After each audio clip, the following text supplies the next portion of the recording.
Hey everyone, welcome back to 3D6 Down the Line. This is episode 71 of the Halls of Arden Vul Megadungeon campaign, Halls of Arden Vul, the Halls of Arden Vul by Richard Barton, using the old school essential system by Necrotic Gnome. My name is John. I am your referee for the evening, and going around the horn we have tonight. Hi, I'm David. I'm playing Upior, the first level magic user. Hi everyone, I'm Ted, and tonight I will be playing the role of Mortis J. Gobliano, 6th level Imperial Goblin, and Ambassador of His Majesty Wiskinum to the Beast People of wherever they call their land. The Beastlands? I don't know, what do they call their territory? Beastia? Beastum? And we would normally have Mike and Matt, but they are dead to us tonight, so we have a dynamic duo going on tonight. Of Mort and Upior. So we'll see how that goes, how that works out. It is the 8th of Jelenios. It is about 11:30 a.m.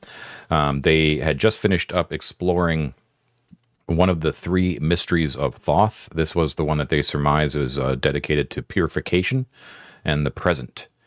This is the pool that was filled with brown sludge, but yet when you seem to take a taste of it while within the pool, it seems to taste good and it heals you. And they were discussing means by which they might be able to purify completely. They attempted bless. That did not seem to work. So you are very close to the debouchement, close enough that we could do switching out of characters and party makeup and all that sort of stuff to account for the fact there's only 2 of you right now. So not a big deal. A couple of note-keeping things right off the bat. Lyta, whose now name is Versania, was just raised from the dead, much to the exaltation and dismay in equal parts amongst those present who witnessed it. But she, according to the toll it takes on the body of newly raised soul, she requires 2 weeks of complete bed rest. So for anyone out there taking a look at our freely available calendar, if you go to our Discord, there's a link to it. You'll notice that she will be fully capable on the 21st of Jelenios. It is the 8th right now. So that's the deal with Versania. She is currently in Mort's newly cleared out office, being guarded by a gangrene, basically. And we have a couple of possible level ups here. So, well, just a couple of level ups. First of all, Samantha the Red, did level up last time. We should have actually rolled for her at the beginning of last session, so let's just take care of that right now. So she's a fighter, so she gets to roll D8 and add her comm bonus, if any. I will do that right now. Cool. Ooh, sorry, Sam. That's a 1. Oh, brutal. And her con bonus is a +2. So okay. She hasn't been getting a lot of exercise lately, So she gets 3 hit points. What level is she now at? That puts her at level 2, I believe. Okay. All right. Really? That's as far as she is? Oh, wow. Okay. Yep. She's been tucked away at the inn for most of her time. Or the debouchement. Okay, the other one is much more important. This is Upior. Upior has enough XP to actually get up to level 2. So, yeah, you would have gotten that last session too. So go ahead and roll your hit points, and I believe that's it for you. You get to memorize 1 additional spell as well. Which I shall do. But first, I have to find a D4. Here we go. Come on, Muscle Daddy, give me a good roll. Hey, 3 plus all right. Nothing, but that's fine. That brings me to a strong 7. Nice. Okay.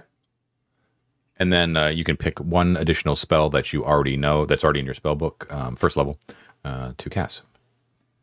And when you figure that out, just let us know. I'll tell you in a second. Give me a second. Yeah. Okay.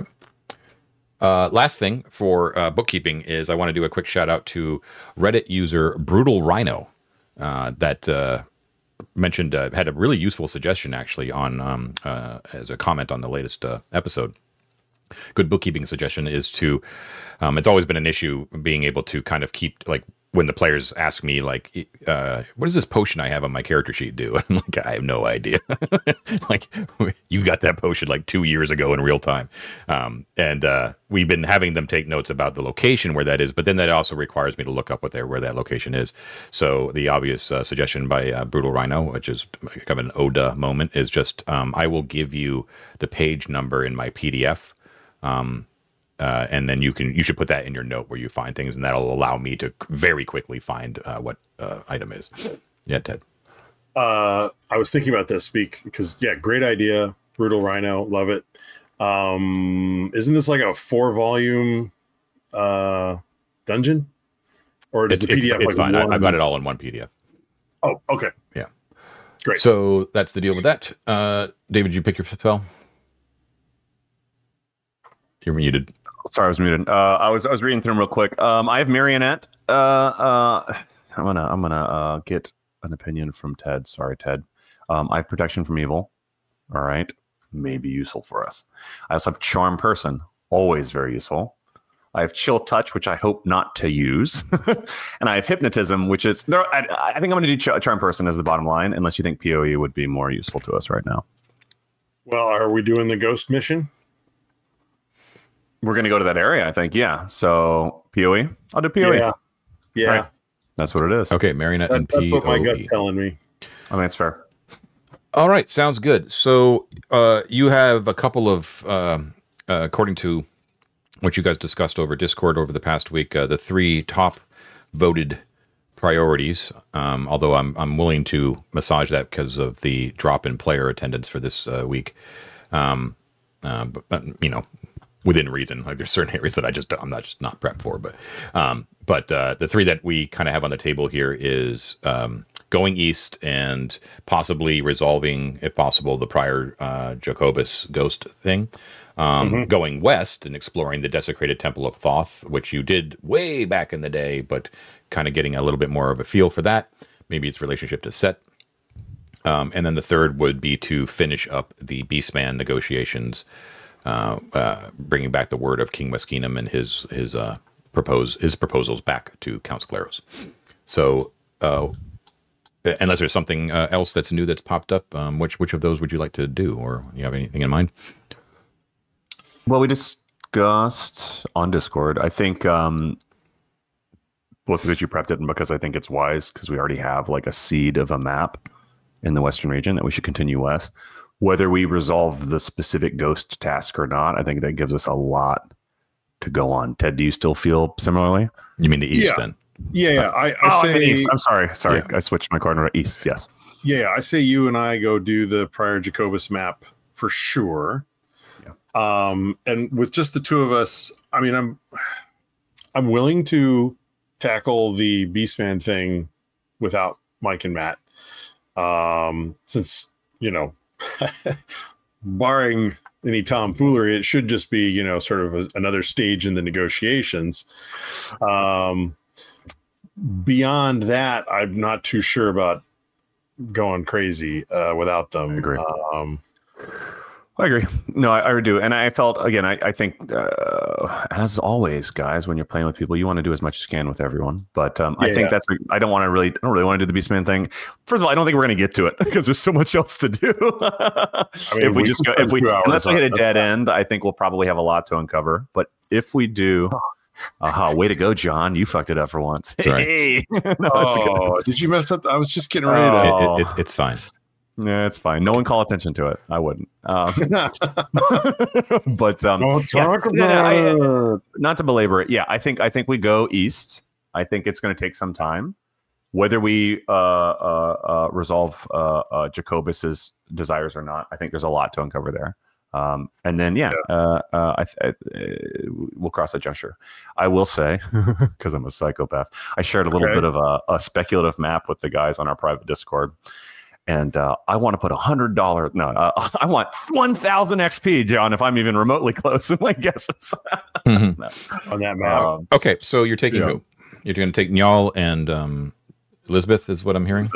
Yeah. Trefko is staying behind. Yeah, because we are going to be venturing into. We got to cross the barrier and go towards the Beastmen and so on and so forth. So let's not antagonize them with Trefko. Agreed. Okay. And are you taking anything, any other equipment that is not already listed on your character sheets? That's a great question. Well, don't dwell on it too much. But yeah, I'm just asking. In the pyramid, let's see. Well, we should take the giant fish that produces water. It's fine. It's fine. I Okay. think crucially, the one thing I would say is I'd really like to take a ton of rope if we get anywhere near the chasm and pythons. Exactly. So that's the one thing I would like to take several hundred feet of. And with that being the case, Upior picked up like a lot of stuff last time: yellow cloth, priest robes, etc., etc., etc.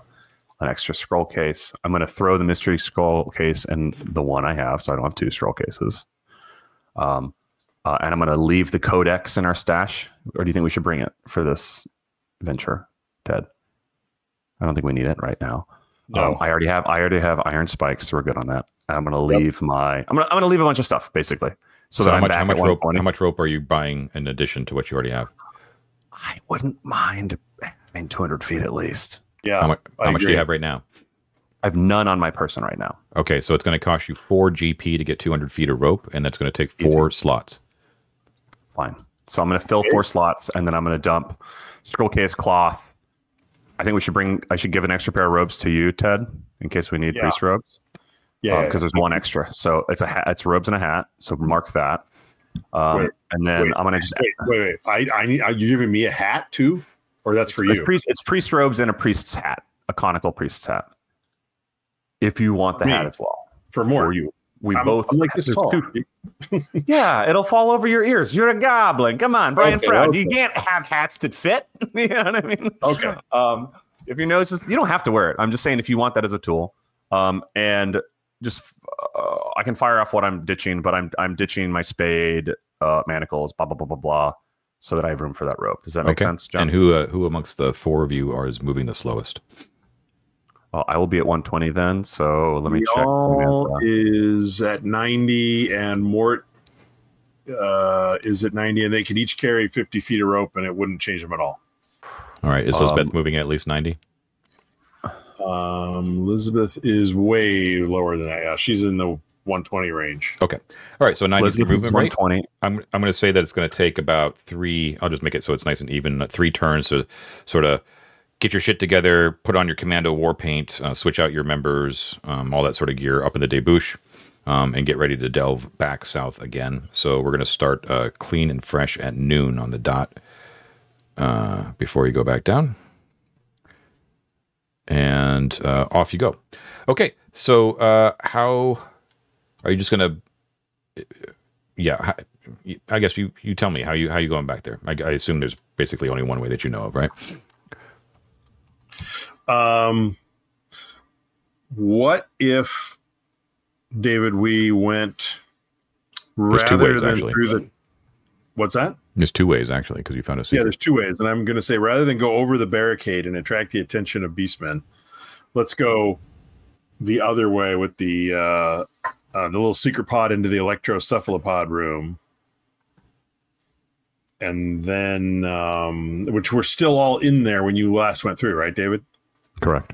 Yeah, so we just, we get to the door, throw it open, run as fast as we can. We should close it behind us, run as fast as we can to the door that you've managed to pry open into the little robing room, and hope that they don't latch onto our brains and electrocute us. Okay, so you're going to head southeast then from the triangle room.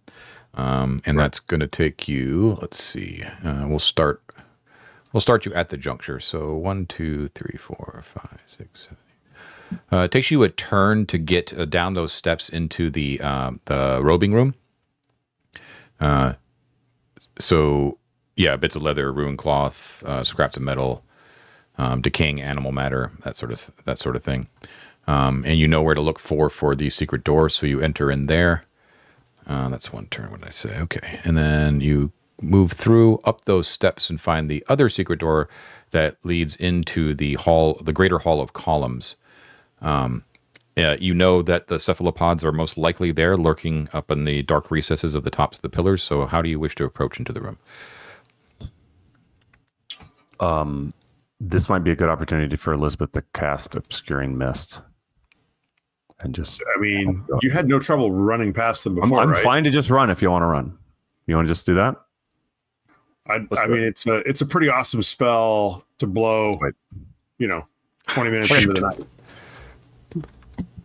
night. I say if we get right up to the door,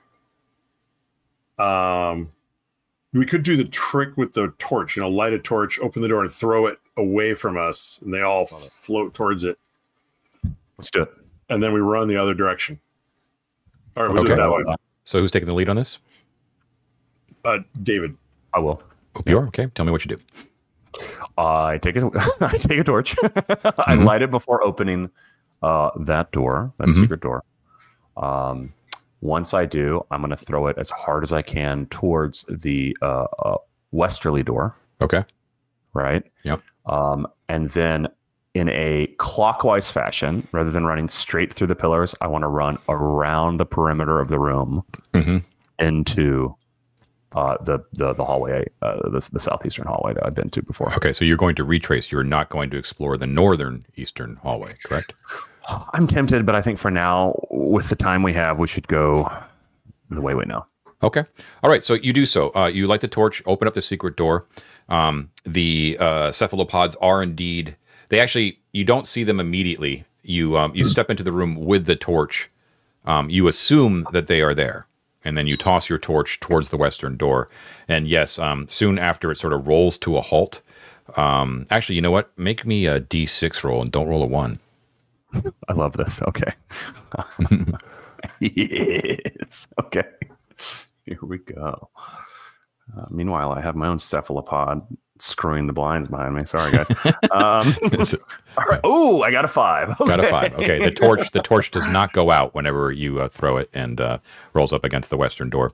And the light does indeed attract the cephalopods as they sort of and they kind of come down from the upper reaches of the halls and collect around there. Let's see. Excellent. That was room such and such. Give me a sec. Scrolling. A lot of scrolling with this mod. Be back in 20 seconds. I'm just going to run him into the other room. Okay. Sorry. Let's see. How many were there of these guys? I think it was 6. 6 of them, yeah. Yeah, you didn't kill any of them, did you? So, so they come floating down in little cuttlefish sort of things, transparent. And don't forget, too, that you've got those bodies that are scattered around. Looks like a combination of like halflings, beastmen. Obviously, one is a human arcane user of some sort, all hidden amidst the columns. Well, on that note, John, if all of the cephalopods start drifting towards the torch, does that leave any or some bodies between us and the route we want to go? So they are kind of in the midst of those columns. If you want to stick to David's plan, which was to kind of skirt the perimeter, no. But the cephalopods are sort of congregated in the western half. So if you wanted to go into the middle of the chamber, I don't think you have a turn in which you could actually spend to thoroughly look at those bodies because the cephalopods are going to sense your presence. But of course. But I would say that you could pick one body to like sort of grab anything that looks useful. So I'll give you your choice. You have there's 2 halflings, 4 beastmen, and 1 human magic user. So not an even die roll number worth of bodies. Because I was going to say, make it random, John. This is 3d6 after all. Well, you can choose. If you want to make it random yourself, you just roll a d6 and an or a 6. Mage. That's the obvious one. So, David, what I'm suggesting is that if we were to just run past, we could grab a body or grab things off the body quickly before the cephalopods could catch up with us. You cannot grab a body. I'll make that clear. You know for a fact that they move fast enough that they move slow, but you're not dragging a body slow. You know what I mean? Can I be a little sneaky? Little sneaky. We got rope. Okay. I can tie one end of that rope to the manacles I have in my inventory, and I can clasp those on an arm on the way through. Did you say you ditched the manacles? No, I ditched. So what I ended up ditching, I'll just tell you right now, because I ditched the yellow cloth, one of my scroll cases, my spade, my 10-inch chain, and the codex. Okay. Which gave me room for 4 ropes. I kept my iron spikes, one of the other scroll cases, and my manacles, along with my tinder, lantern, rations, etc. Okay, continue. So yeah, I'm not trying to weasel. Sorry. No, it's okay. I was rushing it earlier. I should have been clear. So I could fishing line it, right? I could snap the wrist or a thing that we want. We can keep running, and then we can, if you wanted to try it. Pull the full body. No, I think it's a great idea unless the bodies are so advanced in the state of decay that it's just going to pull an arm off and we're not going to have anything. But I'd rather. Sorry, go ahead. Well, I mean, I like the idea because I'd rather be able to sort of, thoroughly search a body than sort of grab one item and keep running kind of thing. Right. So why don't John, can you tell me, Ted, do you actually want to do the magic user or is something else piquing your interest? Because it doesn't matter to me. No, it's the obvious first choice. I was vaguely interested in maybe grabbing one of the beastmen in case they've got some thing that they carry, they all have that we haven't heard of yet, some talisman or the stitching around their neck where mother sewed the sheep head on or something weird like that. It'd be really interesting to, Okay. So what are you doing? Magic user is great. Magic user. Okay. And then how are you going to do that? You're just going to walk up and search it, or are you going to use your manacle trick? I'm going to use my manacle trick on the magic user. They're wearing robes, I'm assuming. Yeah. That's why he kind of tipped you off that it's probably an arcane user. Yeah. Yeah.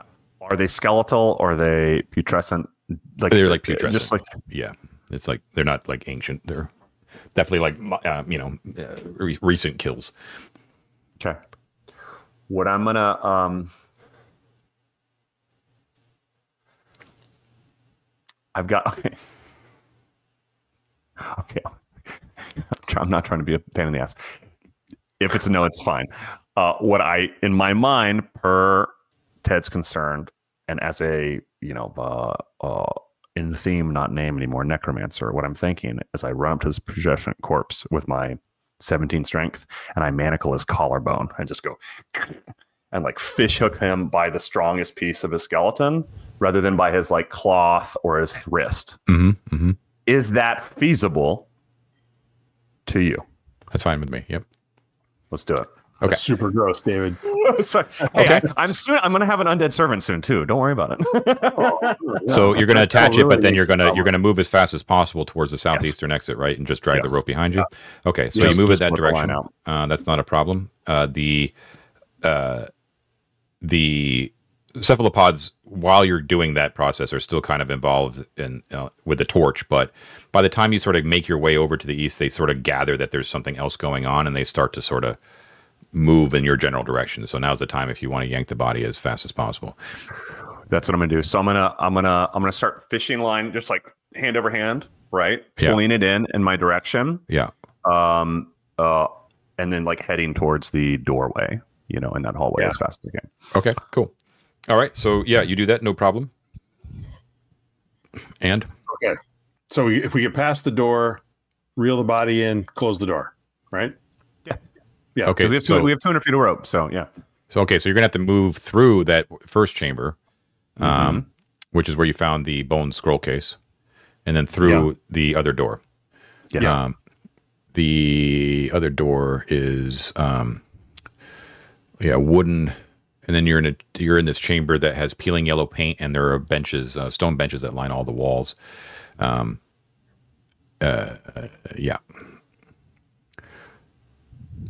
You feel good about that, John? Yeah. What we're doing, or yeah. I'm just reading the description here. Attached to the wall, 3 feet tall. Yeah, and then you found that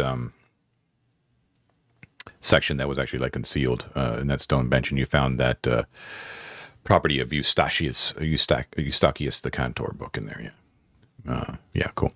Okay, yeah. So you appear to be safe for the time being from the cephalopods. It's going to take another turn to knock that out, so it's about 12:20 right now. What do you do? So we've got the body in, the door's closed. Mm-hmm. Yeah. You need light, by the way. Mort doesn't know what y'all are talking about. He's like, what's the problem? I can see perfectly well, but you're right. So... Sorry, I was muted. I have a bullseye lantern. I can light that up. And I also have... Sam has 3 torches. I think let's use Sam's torches first. So Sam's with us?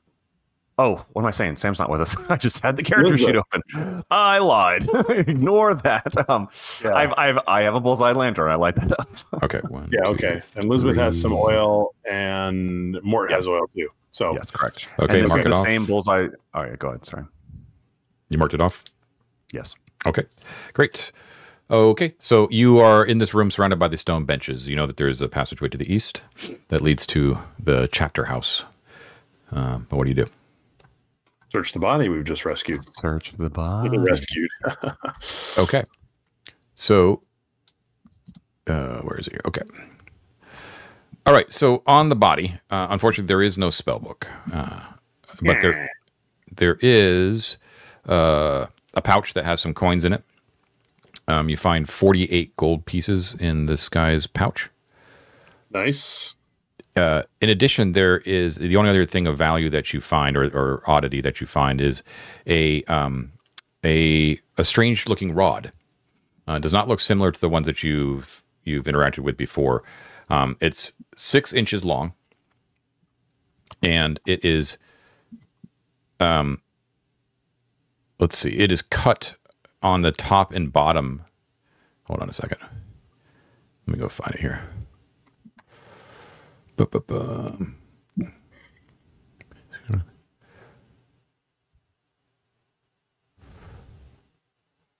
Okay. Yeah, it appears to be made out of steel, and it is cut on top and bottom to reveal like a raised image of a fish on either end of the rod. Like a small bas relief of a fish. Not like cut, but carved, you mean? Yeah, carved out. Yeah, there's like right. Yeah. Okay, didn't we just run across some fish-related thing recently? Aside from the endless water spigot? Yeah. I do not know that I recall. It may have been a session I wasn't in. But there are no words. I've searched a character. There are no words or anything like that on it. No John. words. No. If I fling it like a fishing rod, does anything happen? Nope. No. Okay. Let's stow it for now, Ted. But I think that's a very cool little thing. Unless you have an idea. Do you want to carry it? Do you want Mort to carry it? I am. Let's see. I'm full at 120. So if our max speed is 90, so I can carry it. I'll just carry it because we're going to run 90 anyway, right? Okay. Unless Mort wants it. Do you want it? I don't really care. No. I want to mark it so we don't forget that somebody has it. So this is episode 71, and we found the 6-inch fish rod. Okay, John, what page number was that? I was just going to say, this is the first time we can do this. Hey. You're going to write down page 185. Okay. And that is carried by Upior. Correct. Okay. What do you do? I would like, Ted, if this is okay with you, while you're bookkeeping, to go ahead and search the remaining benches in this room for any other secrets, John. Because I don't think I did a search of the room. I just looked at that bench particularly because you accidentally hinted to me there was something there last time. Yeah. My bad. If you want to search every seat, I would say it's going to take another 2 turns, I'm going to call it. Do you want to do that? Well, I'll help. Okay. So you do so, and you find nothing else of interest. Okay. Cool. I would like, Ted, do you want to go listen at that other door? Should say, too, that it was only the one that you found that was hinged. The rest of them are not. Oh, that's great to know. Okay, good. Yes. Mort will listen at the door that goes to the south. The door that goes to the south. Okay. Just, checking up behind our, routes of escape, et cetera, et cetera. Sure. So you look at that door, and you don't hear anything. You spend a turn, and you still don't hear anything beyond there. However, when you're kind of looking and investigating the door, you can tell that this door is relatively new. Or if it's not new, it's very well maintained. You can tell it's well oiled. The wood has been taken care of, maintained, that sort of thing. Yeah. Like maintained and oiled in a military fashion? Like, hard to say, but it is well maintained. Right. Because look at the map, David. I mean, this could very, very easily lead right into Beastman country. I think that leads right into the Abbey, but I think you could peek in and see if you want. Well, listen first. I'll listen first. So you did listen, and you heard nothing. Oh, I heard nothing, David. I think you want me to turn my lantern off and take a peek in the dark? Crack it open? That's a great idea. Do that. Yeah. Do that. Yeah. So I'm going to cut my lantern. Turned off. I'll just ease the door open and use the old infravision through the door. Okay. Okay. Okay, so sorry, Mort is opening the door, right? Correct. Okay, Mort, you open the door. You're not stepping across the threshold, though. You're just sort of standing there, kind of seeing what's beyond, sort of thing? Correct. Yeah, okay. So when you open the door, it opens easily and noiselessly on well-oiled hinges. And it opens towards you, so towards the north. And you can see that beyond is darkness, but your infravision kicks on, and you can see that you're looking at a passageway that goes for only about 20 feet before there is a similarly well-oiled and maintained door on the southern wall there. And you can see that this small section of 20 feet long corridor is well-traveled and very well clean and clean. Weird. It's definitely where the Beastmen are, because they also have entered into the cephalopod room. So you want to go listen at that door too? For what it's worth, unless you feel strongly otherwise, I don't think we should turn the campaign southward. I just wanted to know what roughly was there. I agree. I will go listen at the second door, John. Okay, Mort, the moment you step across the threshold, a huge burst of klaxon call of noise bursts forth everywhere, from everywhere and nowhere. Basically, it sounds if you could call anything, it sounds like a massive amount of brass instruments just blaring random notes, just just constant and loud, and it doesn't go off. The door before you, as you step over the thing, bursts open, and a whole banda of beastmen come rushing in, or at least they throw open the door beyond, and you can see that they are lined up. What's the Tetsudo style?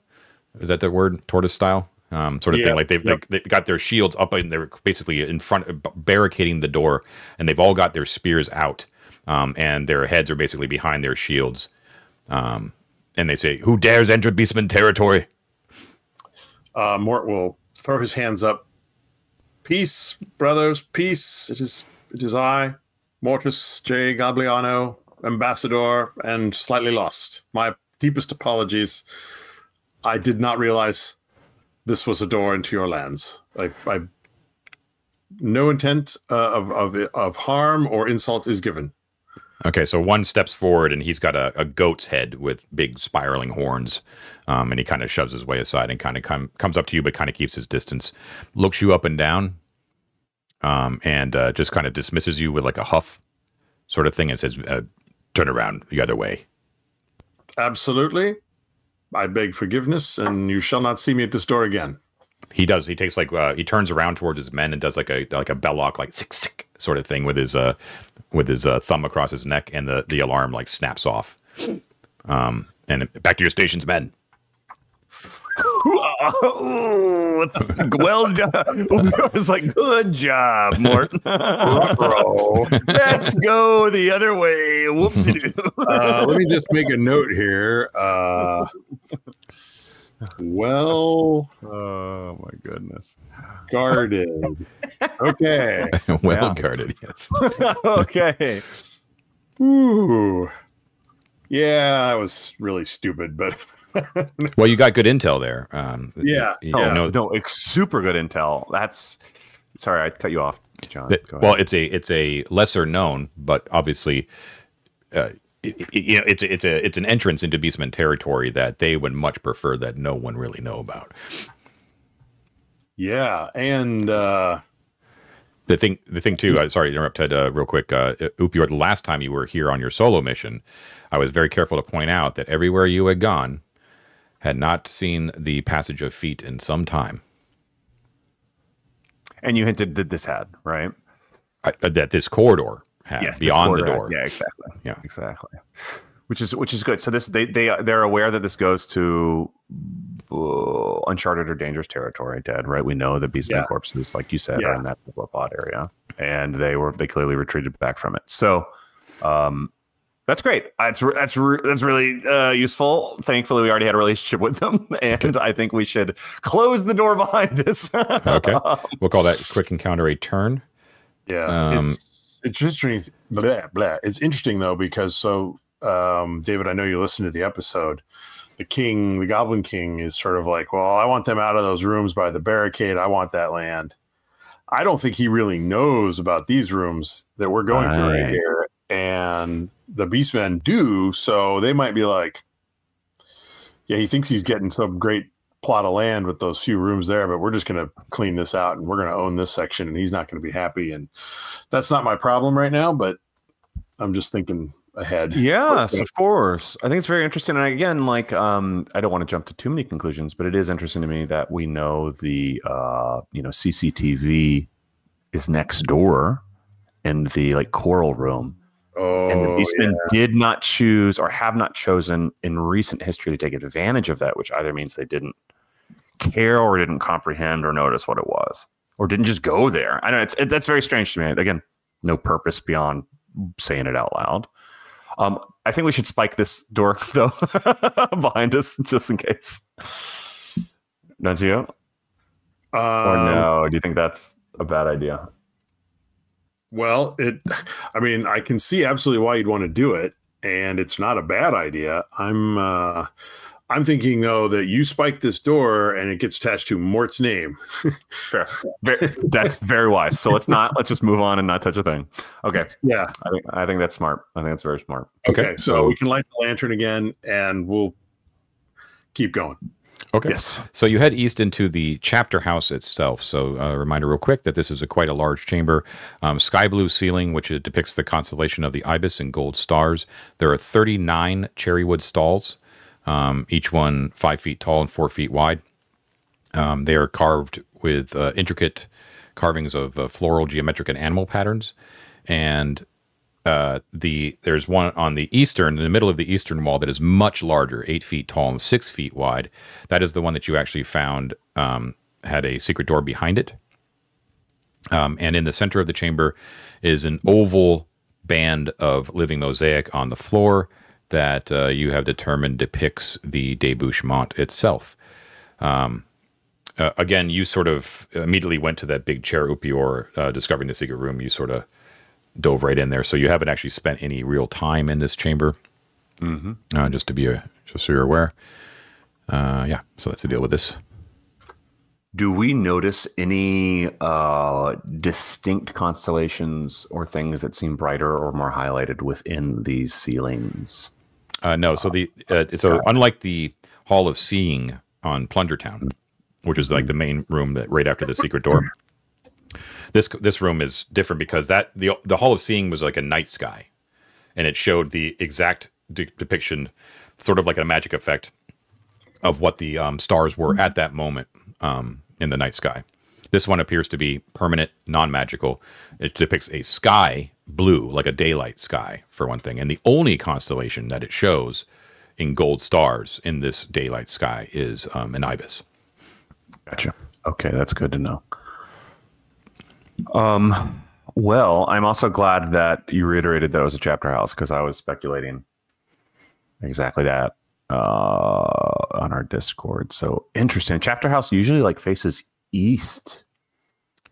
So yeah, these are those kinds of seats that you often find in Catholic churches up in the apse for high-ranking priests on either side, where the stalls have like a built-in wooden canopy over top. It's like all one piece of like intricately carved wood. Not one piece, but it's it's like a set. Yeah. And the eastern one is much more grand. Right. And that eastern one, you said it's hiding the secret door, and it's essentially like dead center on that eastern wall. Pretty much, yeah. Yeah. Okay. And then there's one door just to the north of that secret door, right? That is actually just a passageway. open passage. No actual door, just an open passage. Okay. Correct. It's narrow. It's like 5 feet wide. Okay. And flat ceiling, vaulted ceiling? It is a vaulted ceiling. Vaulted ceiling. Okay. So it's a spacious room. Yep. All right. Intricately carved, floor is stone, living mosaic in the center. Showing us anything interesting in the debouchement? Do we see Trefco eating goblins or anything? Nothing of note, but yeah, you see what you expect to see in there. It's actually a very pleasant room because it's got that dark cherry wood everywhere. You know what I mean? Yeah. Ooh, yes. Against the sky blue ceiling. So it's like a doesn't have that like bare bone cold quality of most of the dungeon. It's very. I say, David, we set this up as the corporate boardroom for 3d6downtheline.com. This is where we have our future meetings. I love it. I think that cherry wood is worth more than I am. So, I mean, don't you joke, but there's those. If we have, not that we could go back to the broken head right now, but if we could, I know. There's those guys that were buying sculpture and stuff. They'd probably love to buy an entire stall from a Thothian priesthood. Yeah. Well, yes. Okay. What do you do? I'm just thinking about the space we're in right now, Ted. Just firing off a couple thoughts again, based on my speculation before. We're in a chapter house. Usually there's like a sacristy nearby, which is where all the monks get changed and stuff. That may have been the small chamber with the benches, but that seems small for that. There are day rooms and refectories and all sorts of stuff that might be in an abbey. But I mention it because the position we're in is we have this sort of like executive office, this hidden office for goodness, names. Prior Jacobson or Jacobson, yeah. Jacobus. But there has to be something. Jacobus, sorry. Yes. But there has to be something similar for the others, right? Somewhere we have dozens of chairs here. So, do you think? Two thoughts before we just go to the secret door we already know about. Do you think it's possible that there's another secret door either in this chapter house or through the study into the abbey proper, which I didn't search for secret doors. I just went in, talked to him, left. This is your speculation of some large abbey being I've been speculating. Yeah, to reiterate to the audience, I've by virtue of the gargoyles at the gate, right? And the fact that we are in a chapter house and we have all of these sort of like Judeo-Christian themes, I think that the beastmen are either inhabiting or adjacent to, like, for lack of a better word, a large monastery or abbey, right? And so I'm presuming that there are there's a kitchen, there's a refectory, there are things that reflect that, is what my guess is, around us. And so peek behind the curtain, what I'm going, do I think there's a secret room here? Part of why I think that sometimes is like trying to figure out what the context of the space is, and that's why I'm asking you, Ted. Right. Yeah. So I loved, and for the benefit of everyone listening, David did some very fun speculating with a map, drew out some stuff. Very cool dungeon. Totally want to adventure there. I'm not going to put any money down that he's totally wrong. Yes, but almost certainly. But and here's why. And we've talked about this. Now, while you're absolutely correct that we have not really seen anything up to this point that we could say, yes, here is where priests live, and presumably something like that exists, and maybe we've seen it and we didn't know what we were looking at, right? But I haven't seen anything that I would have called out like kitchens and the break room with the ping pong table or anything like that.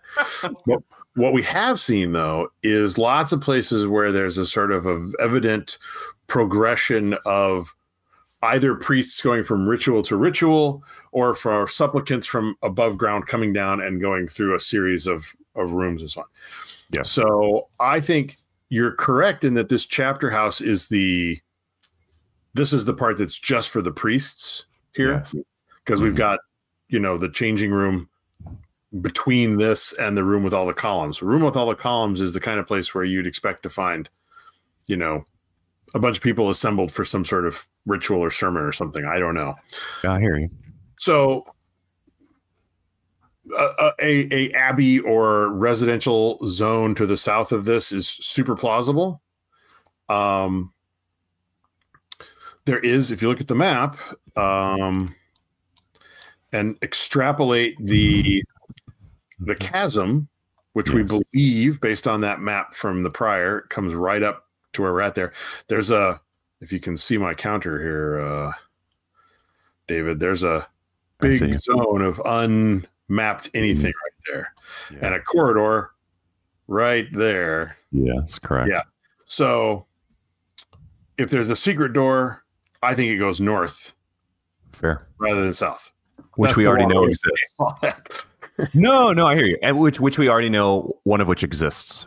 So exactly. why don't we just go to it and move through it? That's why I asked. All right, perfect. I mean, thank you. That helps me. Yeah. We have an established protocol from 2 locations now for seats having secret doors under them. So we should probably search this room with that in mind. But then let's go to the secret door after that. How's that sound? Sounds great. Okay, John. Okay. So me and the gang, we're all going to search this room one last time. Totally go over all the stalls, top to bottom. Okay. Looking for. Got it. Okay, so each one of the stalls has a hinge on it, and so each of them was made to have a hinge. Like, it's not like you had to search for it. You know what I mean? They held the priest's personal gear in there. And so being thorough and opening all of them will take like 2 more turns, I would say. So doing that, 6 of the remaining stalls have items in them. You find 2 vials. One, they are very different looking. Let's put it that way. Okay. You also find one that has a leather pouch that contains 250 ancient silver pennies, so that's equivalent of 250 gold and the same amount of weight, which is good. And you also find a quarto volume that you're a little bit embarrassed to see, as it was in the priest's belongings, of erotica. And it's entitled "The 74 Ways of Opening the Lotus."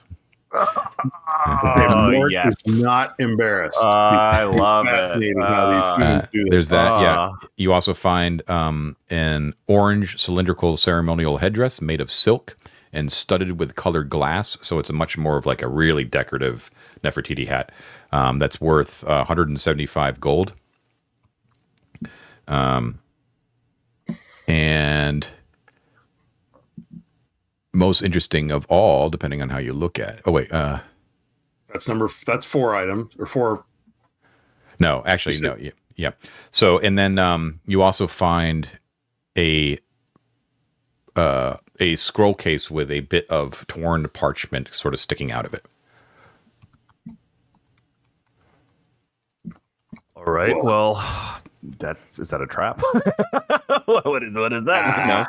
Nah. You want to open it up more? I think you should open it up. I will open it up. Okay, so on the parchment scroll is a in Mithric. Do you know Mithric? You do? I do. Okay, good. In Mithric, it just says simply underlined. It says the glory of Thoth, and underneath those words is a sequence of letters. And that sequence is, they're the abbreviations for colors, but the colors are yellow, blue, green, red, black, white. Okay, so wait. Yellow, blue, green, red, black, white. So Glory of Thoth. Mm-hmm. Oh, man. Okay. Oh.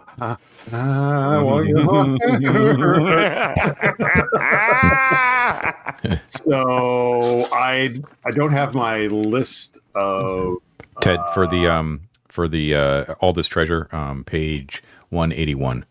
Oh, okay, yeah. And you said there were 6. I'm just giving you all the shit that you found. So the two potions were in different compartments or whatever? Yeah, it doesn't matter. It's just the total treasure you find in those 6 stalls is that stuff. Okay. 2 vials, a leather pouch, a book of naughty pictures, a hat, and a scroll case with a code. Okay, so... You assume it's an erotica book. You haven't opened it up. Oh, well, Mort is definitely opening that. Listen. Let's take 2 more turns. Yeah, I need a minute, guys. Can you bring that lamp closer? So it is. It is indeed. Yes. It's actually like a written work, but it has plenty of very detailed drawings and diagrams, and it's one of the most famous volumes of erotica from the late Arcantian Golden Age. Yeah, I guess you probably would have heard of it, actually, both of you. And it is basically the Arcantian version of the Kama Sutra. Is what it is. I figured, yeah. Yep. Nice. All right. Oh, the author's name is Risala the Limber. Listen. Nice. Can I study that for several weeks as well? Is Mithril suddenly useless to me? Yeah. Okay. So I've lost count of where all the teleport circles that we found are. I haven't updated my list in a while. Yeah, I know that we note. have one on the surface in that palace on the island, and I know that we've got the one there in the debouchement, and we just that goes to the one down by the Goblin King, and then there's one in the rooms beyond the Ruby Throne, and we must have found several others from them, but I don't have them written down. Sure, you remember? I just scrubbed our notes and also couldn't find them, nor could I find all of our sequences. So have multiple locations, listeners. I have failed as a player. I know that Clementia's Respite had one, which could be a Glory of Thoth. Asylum. It's adjacent to the cult, Asylum, sorry. Because it's adjacent to the cult of, cult of Arden. Yeah. Ugh. Yeah, don't forget that those are very separate areas. Yeah, I know. You found a very obscure secret door that led you to the cult of Arden. Yes. Yeah. Those are different things, which is why I hesitated there, because I came to that conclusion late. There is one, like you said, in the palace. There is one in Plunger Town we know of, right? There may be one near the God Phone, which is a Thothian God Phone, correct? And also where the Ibis first haunted Avaricios. I don't think there's a teleport circle there. Okay.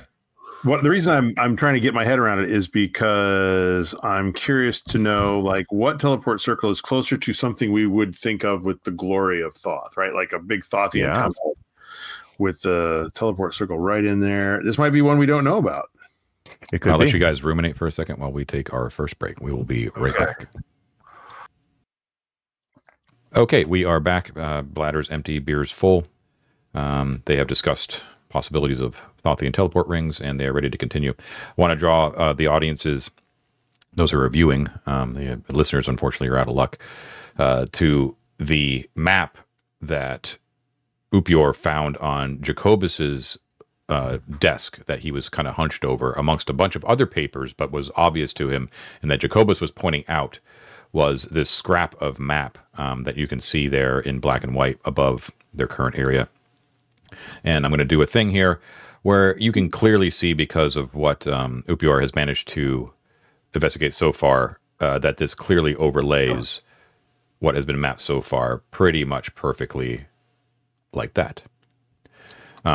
So you can kind of get a feel for how accurate Ted's mapping has been, especially when you look at the general vector of the chasm in general and how it seems to peter out according to the map that you found. Amazing. So, yeah. Good job, Ted. I will move this map sort of off to the side, but just be aware that that does duplicate pretty much perfectly what you've explored so far. Yeah. Just the mystery of what's beyond the last secret door is sort of what you're looking for here. Okay, what do you do? Perfect. I think we should go ahead and take the key I got and open that secret door. Okay, so you are not going to go back in and talk to Prior Jacobus. I mean, that's Upior's call. I don't, personally, I don't see the need. You got a lot out of him, but if you got more you want to do. I think for the moment, I'd just like to map some, if I'm honest. Yeah. Okay. Not to play too blind, but I think we're good. So I'd like to go. All right. You go down the eastern passageway very, very carefully. Did you go in there, or were you just kind of mapping based on the scrap that you saw there? He went in. And You so went in. I went in and found the keyhole and then reversed back to find Jacoby's study for a key. Yeah. Yep. So there's just in here, looks like it was a supply closet at one time, scraps of parchment, bits of linen and silk, sturdy wooden racks that have all been thoroughly plundered. And you can find that secret door, which is it's a concealed keyhole, but you have the key. Correct. And you move through. You're in that very small, narrow corridor that sort of goes to the northwest a little bit. And? Okay. Excellent. So if we go in... Yes, David? Are we going in? Yes, I'm opening and entering in, and I'm going to approach where I assume the next secret door is and look for either a keyhole or a button or something like that. I'd also, before we stir up the room too much, just for good practice, like to observe the floor, see if there's a lot of dust, see if any traffic has gotten this far from the opposite direction, or if it's equally neglected like the room prior. The little corridor you're in right now? Yes. It's the room prior is plundered, right? It is, but it doesn't look like there's been anyone in there for some time. And this corridor looks like it has not been touched in ages, like centuries. Good to know. Okay. So I would like to proceed and try to find either a keyhole or a switch of some sort where I know via the map another secret door to be. You do indeed find another keyhole. I turn the key. Does the door open inward or outward? Whatever way you want.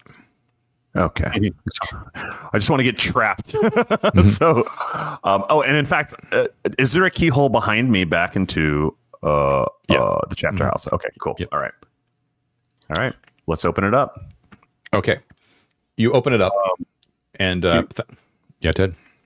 Well, David, since you've got the key and there's a keyhole, maybe we should close it behind us in case any beastmen come looking, wondering where Mort got off to, kind of thing.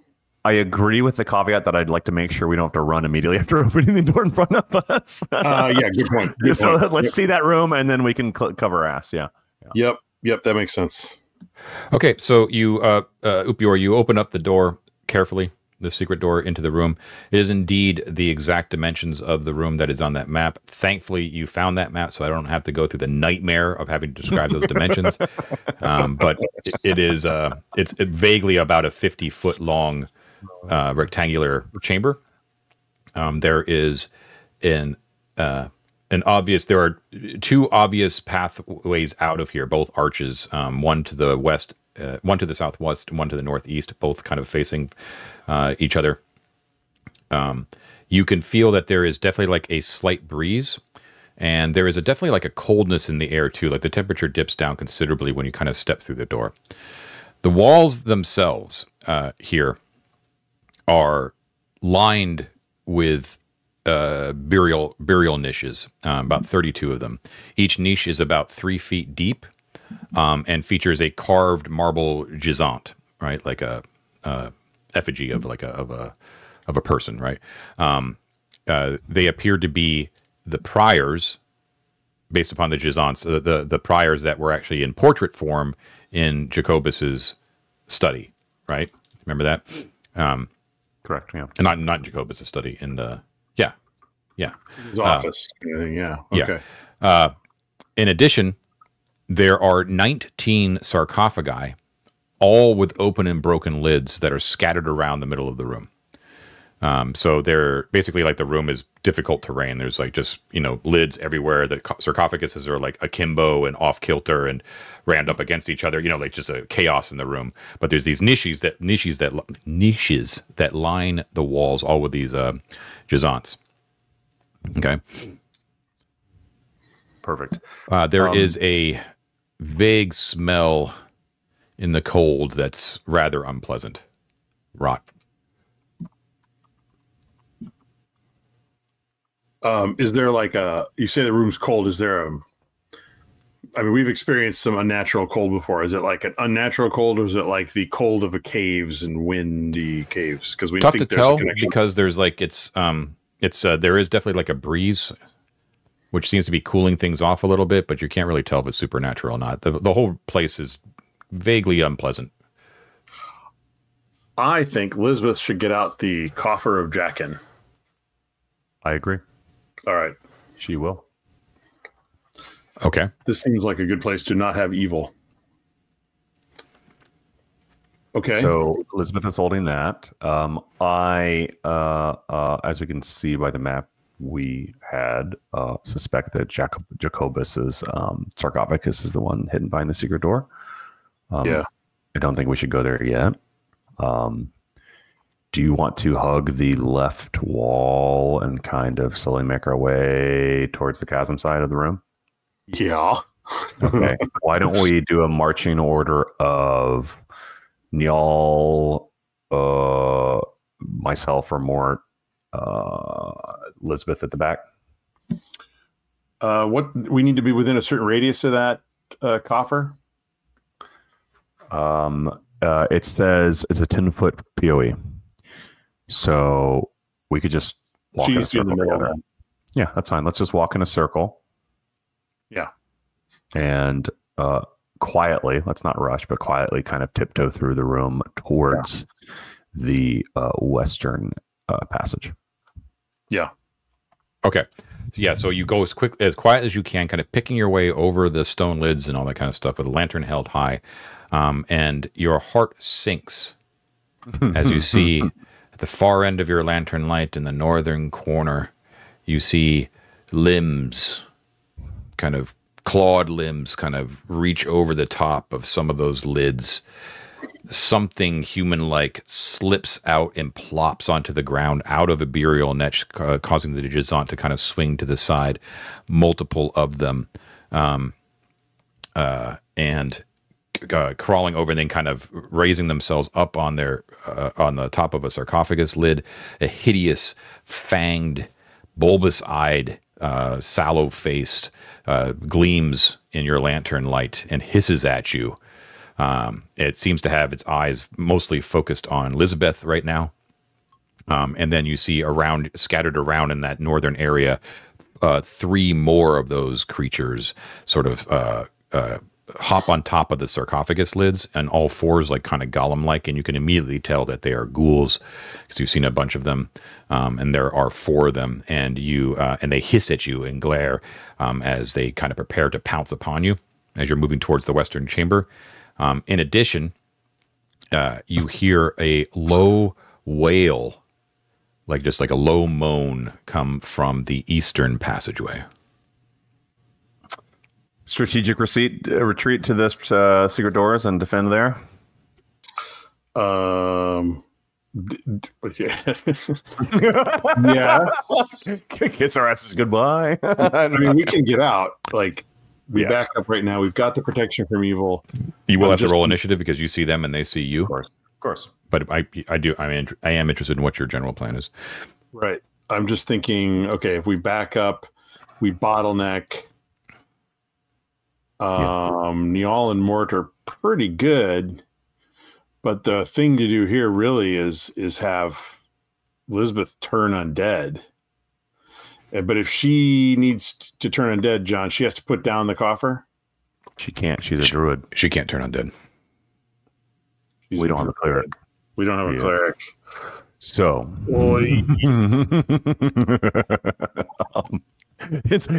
I think. Okay. Also, I'm in chainmail, so I can't cast. Though I did that intentionally because what I would cast isn't super useful in combat. So why don't we pull back to that secret door? So we're minimizing how many of these guys are at our necks. Yep. And so we can just you can take it from there. Combat if we want. You're going back to the secret door. Okay. So roll for initiative, please. David? I should ask spellcasting. Sure. No, right?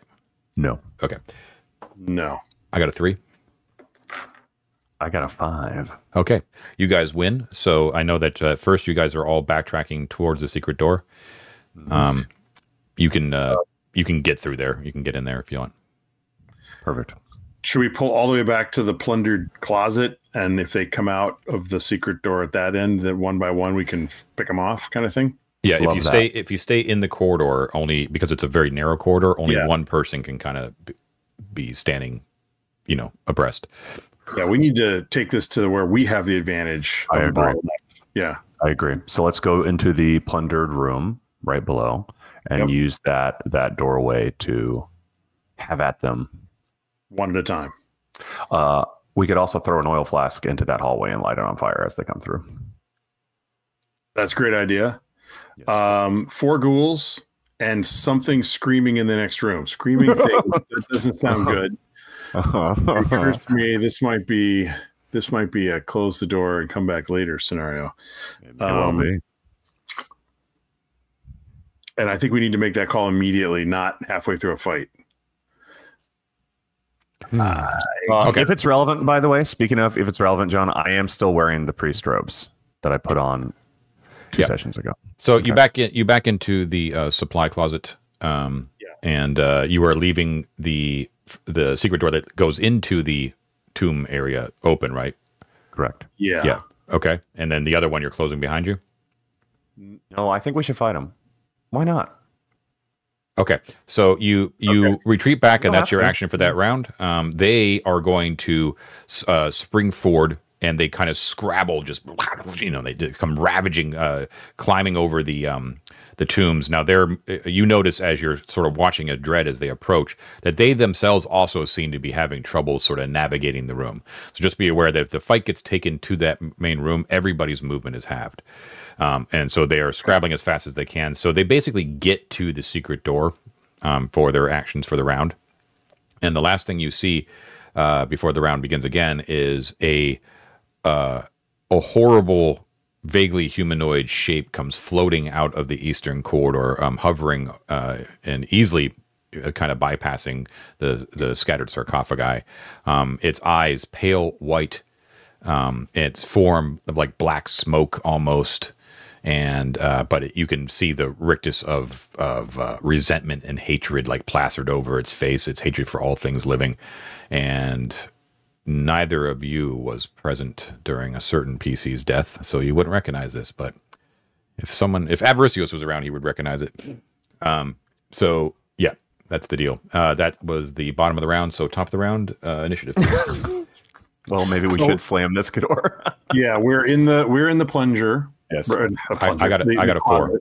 I got a 4. What'd you guys get? David? I had a 2. You want me to do again? Yeah, you keep rolling initiative till you lose. I got 1. Oh, okay. That was now. So they win. They are going to scrabble into that small chamber. Yeah. Into the small secret corridor.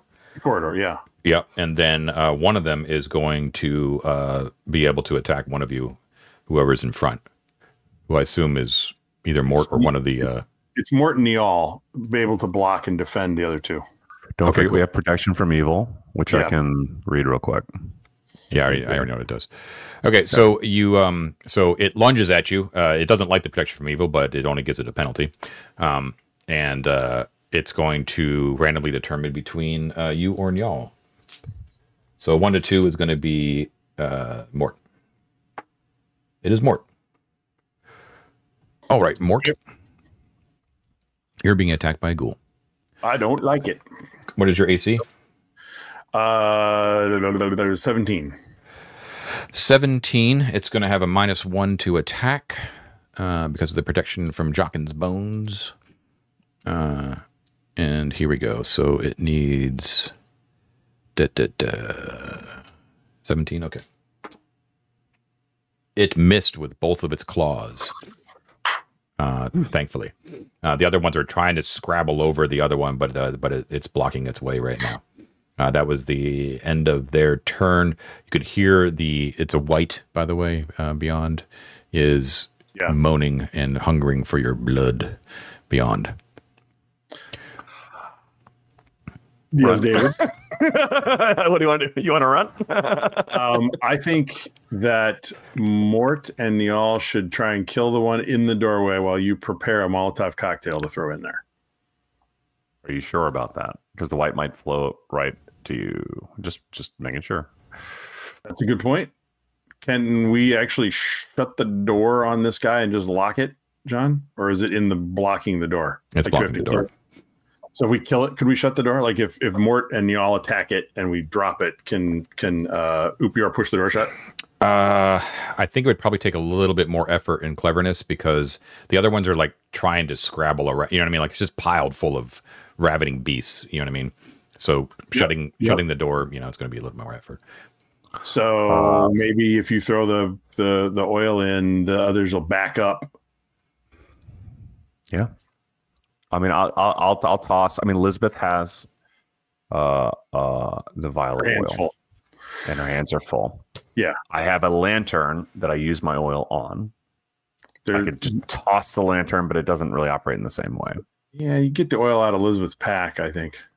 I could grab the oil out of Elizabeth's pack, or I can just snatch the refractory from her, and Upior can hold it while Elizabeth does so. Well, okay, I'm gonna go, Elizabeth. I'm gonna grab the refractory from her and hold it. Yep. Yeah. And say, throw fire, you know. But she's got to dig through her bag for that, so it's probably a turn. Right? Is that what she's gonna do? I mean, she could alternatively cast Obscuring Mist and we could just run, but we are being pursued. We're definitely at a disadvantage with that. Okay, so yeah, that's what she'll do. Okay, she'll take a round to pull out her pack and attempt to get a flask of oil. Assuming she has one. Yes, she does. I'm not looking at her character sheet. She has it. She does. I'm going to stand, and she's behind me. So it's Mort and Njal, me, right up front, and up front, and then Elizabeth behind me. Mm-hmm. So I'm holding the refractory right like this. Gotcha. Okay, so she roots around in her thing and pulls out a oil flask. Anyone else doing anything? Yeah, Mort and y'all are going to try and drop this first ghoul. Okay, very good. AC is 13. Mort rolls a 13 exactly. Oh, that was lucky. So that's 6 points of damage to the ghoul, plus it has to save versus spells or be slowed from the pin. And then Niall. Wait, what is it? Who does that? What is the proviso for that save? Anybody hit? All I was told was a successful hit. On a successful hit, the target must save versus spells or be slowed. If there was a mortals or living things thing, it didn't ever make it to me. Let me check real quick. In the meantime, Niall brings it. Yes. He rolls a 24. Ooh. And so he is dropping the what is it called? The Ruiner of Appetites right on top of a how much? He rolls 6 points of damage. Okay, between the two of you guys, you hack that one to pieces. Okay, so that was all of you guys, and you had lost initiative, right? That's correct. All right, so top of the round, spells or melee movement for Mort and y'all? Or blocking? I think we should be... Well, Njal doesn't have a shield. So can you block without a shield under these rules? No. Okay, so Njal should continue to... Yes, you're right. Well, you haven't thrown the oil yet. I'm just looking for declarations. I need spells or melee movement. Njal and Mort are not intending to move. They're intending to keep these guys bottlenecked in the corridor. Very good. Then roll for initiative, please. All right. So you lost that one, David. I got a 3. I got a 4. Okay. Yes. You guys win. Okay. So, Elizabeth throws the flask. You all close the door, I think, right? Yeah. If it lands in there and flares up, then... and we can close the door based on what the ghouls do, then we will. Okay. But John did say that they were sort of crowding, so... All right, so Elizabeth tosses the oil flash. She doesn't need to hit because she's just going for generally like in the middle of that corridor. So boom, it goes off. The ghouls scream in anger and pain, and that's quickly shut off as Njal and Mort heave the door shut. and it locks with a nice, satisfying click. And you can hear beyond. You can hear the screams of the ghouls combined with the wailing of the wight as well beyond. And then after some time, I would say the ghouls' screams die off. The wight continues to moan until like the end of the turn, which is like the combat, and then that too slowly kind of fades away. Do we hear anything like a thud or one of the screaming ghouls falling? No. Or is it just okay? You do hear like the screams sort of fade like in distance away before they stop. Away. That's good to know. And a turn goes by for the combat. It is now 1:30 p.m. Well, Mortis, I think perhaps that other hallway is the better passage to explore. For now. Until we have our friendly cleric. No, we just run back to the Devious. We just pick him up and we run back here, stick him in there. He turns all the ghouls. Then he can go back to whatever he's doing. Yeah. Thanks a lot, Mike. You dead bastard. You left us here to be killed by ghouls. I'll get you yet, see if I don't. That was awesome. Good job. I'm glad we didn't all die. Yeah, I think, just to push it along, unless you disagree, Ted, I think we should retreat back to Cephalopod room, where I'm assuming they have again reset, and as quickly as we can. If you want to do this, rather than retreating back to the debouchement, we can continue exploring by going to the northern of the two halls. That may very well be, blocked up just like the door into here was. But with four of us, hopefully we can kick it down. And I don't know. Or not, right? That's up to you. No, I think you're right. Okay, so you're going to retreat back to the Hall of Columns at least? So if we go back to the changing room, let's see. It's probably been enough turns now that torch is burned out. Yeah, John? The torch in the Hall of Columns? Yeah. Yeah, yes. It's gone. Now, what I'm just saying is if you want to go back to the Hall of Columns, you can go speedily if you want to because you know the territory. Would you like to go that fast or you want to be cautious? Let's just run. Okay, so you run, so you're going to be going 3 times as fast. So with that, you'll be able to get there within the span of a turn. And nothing untoward happens to you as you move through all those interesting chambers. And now you're sort of like right in the corridor looking into the Hall of Columns, aware that the cephalopods will probably be a danger. Indeed, the light is out and the chamber is dark and you have no sight of the cephalopods. Okay, so Mort will light a torch. And, well, except that we're so far over on the end. Maybe we should just go for broke and just run around the corner. I think, yes. What I would say, I have 2 thoughts. I don't disagree. We also know that they basically, as far as I could gather, can't hear. So if we go in the dark without making much noise, we could try to just sneak up and around rather than stomping through really loud. Perhaps the same effect, because it's just a 10-foot turn right before in the other hall. You know, based upon the speed that you've seen the cephalopods, that if you want to just get into the eastern corridor, you can simply do it by walking there. No danger. I think we should. I like the idea of doing it in the dark, but I think we should just go for broke and just go around the corner. All right, let's do it. Let's go for broke. We'll run east to the northeast corridor, John. Okay, you whip around the corner. You don't see any signs of the cephalopods. And in this corridor here, you've already gone through 10 feet of it. There is an additional 10 feet going towards the east before it opens up into a square chamber, 20 by 20, and you are entering in on the southern end of the western part of that chamber. And then it continues going towards the east. Okay. There are 2 doors, and they are small, and they're both on the northern side, equidistant from each other on the northern wall. So like one on each of the squares. Okay. The room has a low dais and a 4-foot tall alabaster book stand in the midst of it. And you can see on top of that book stand are some scraps of parchment. The chamber has the usual amount of like thick dust and trash that you've seen in this section of the dungeon so far. You know, it's obvious that people haven't been in here for some time.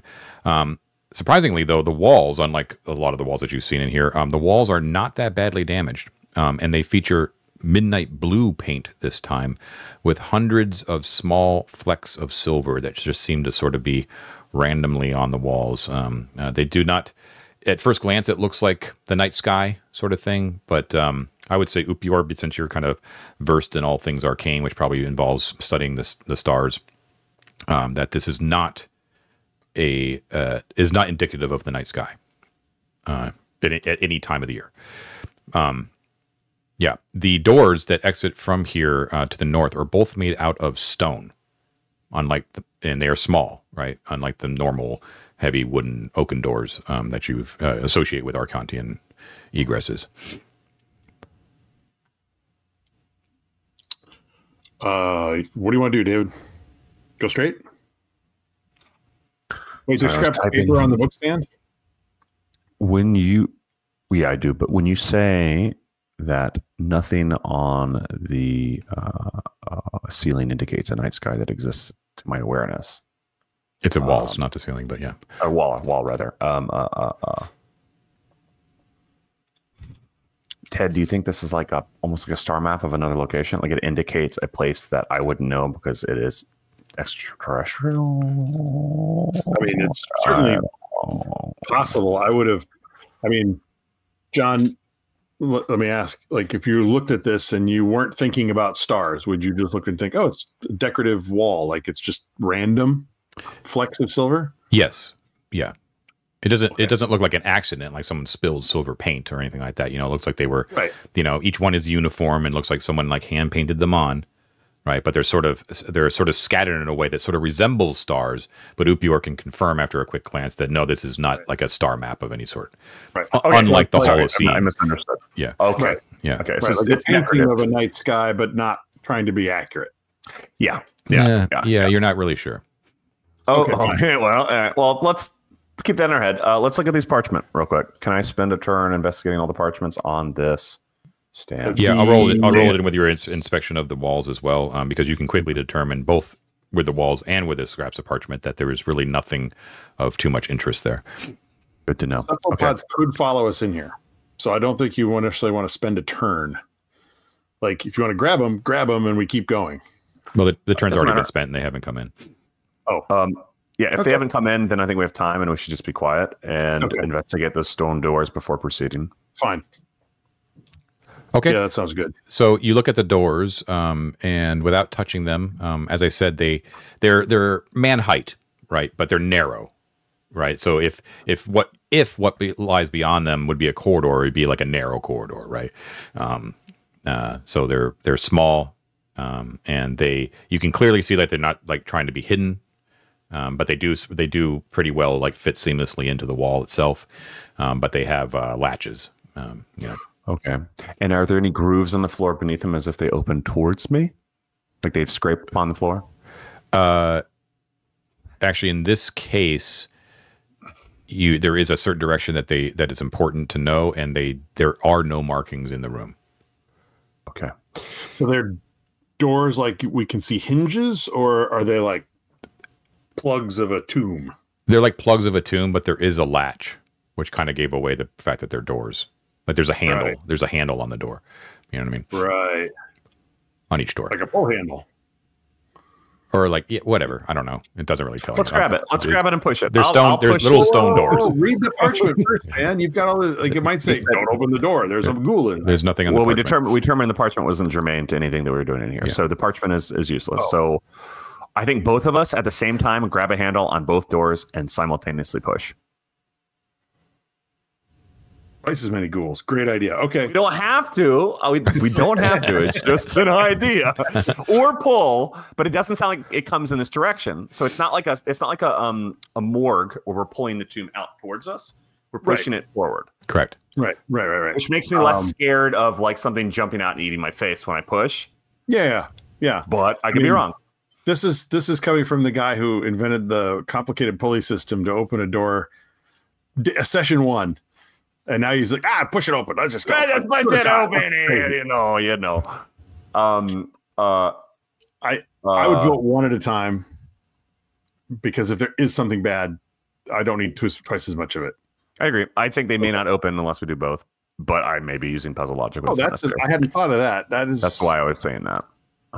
Certainly, they're really thin. You know what I mean? But why don't I just try one? Hopefully, it doesn't trigger a trap. Why don't I Upior try it while y'all stand around the corner? How about that? John is stone-faced right now, which means I'm about to die.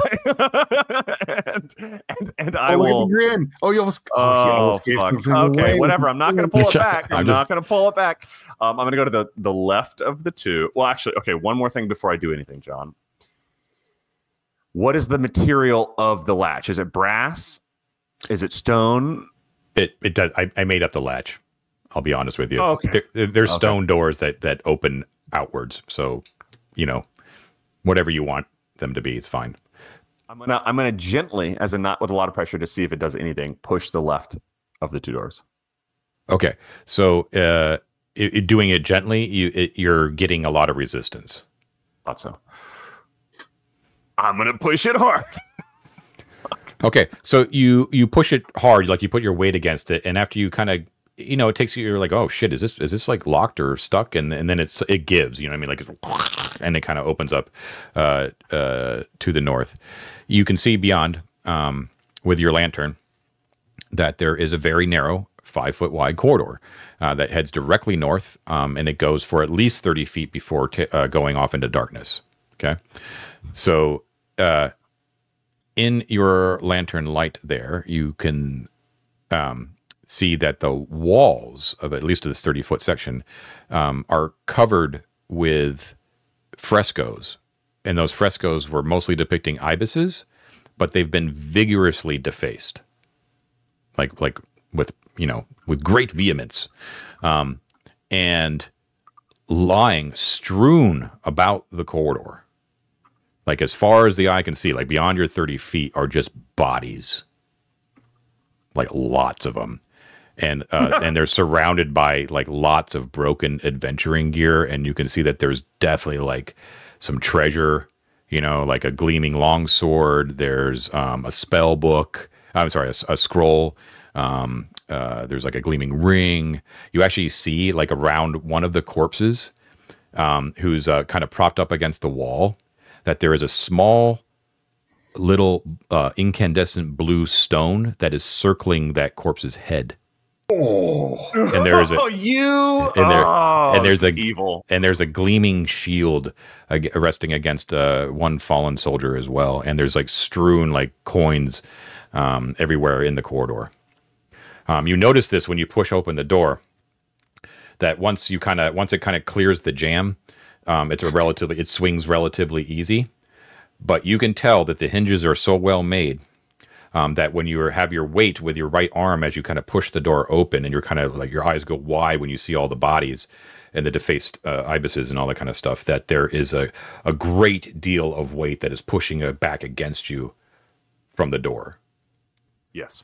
Like if you let go of the door, it will slam shut. Okay. All right. So I have some questions. Now, looking at these bodies lying strewn through this narrow corridor, do they look as if it was a fight in the corridor, or is this, sort of layers of successive adventurers who've died here from something, scrabbling at the stone door, trying to get out, that kind of thing?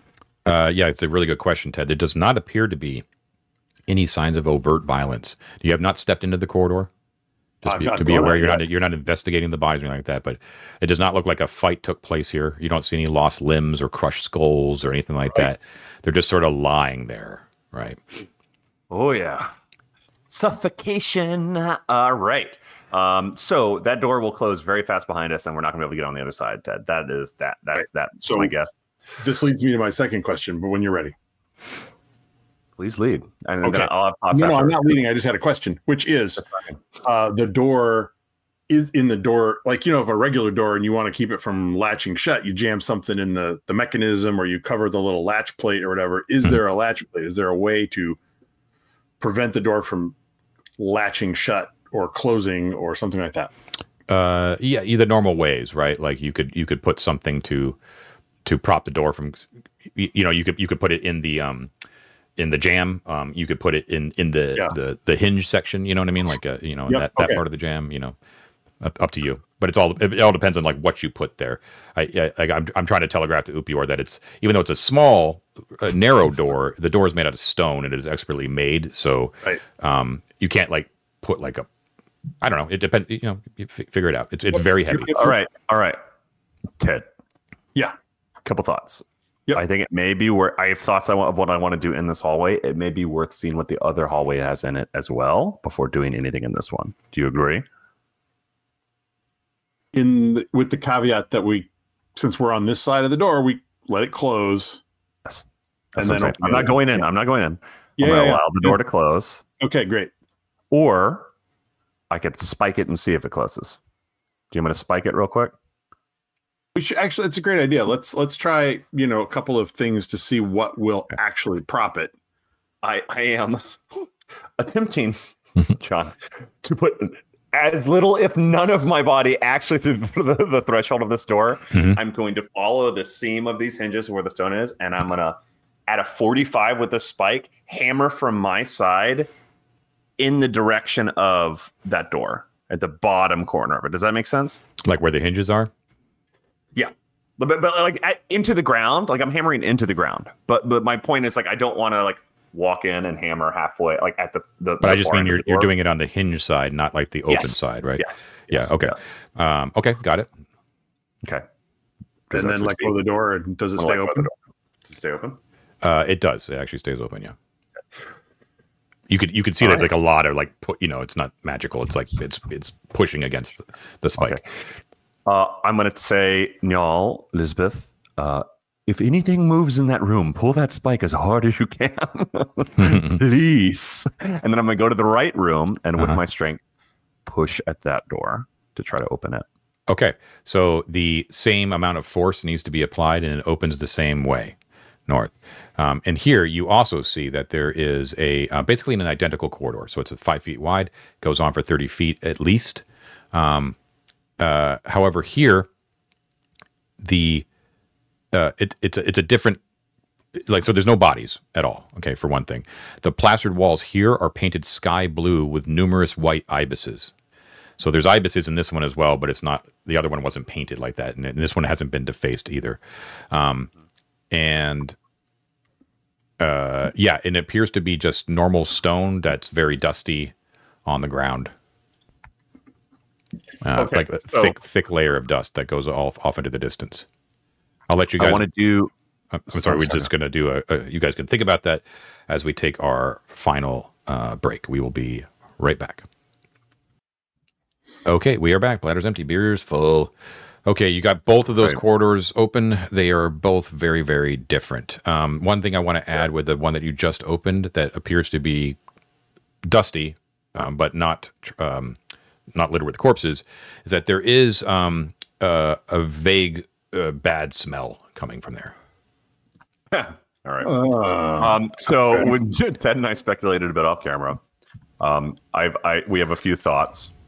One is that this could just be normal old chambers with bodies in them and not. The other is that it could be illusory, and either the corpse side door is bait for people who want to come in who die, or it could be inversely true that it is to deter people from using that, and the just supposedly clear door is actually, now that I'm smelling this gas that you're talking about, the dangerous side.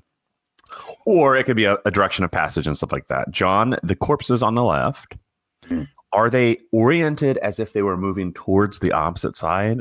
Is that discernible? Yeah, it's definitely discernible. And what you can discern is that there is no rhyme or reason. Okay.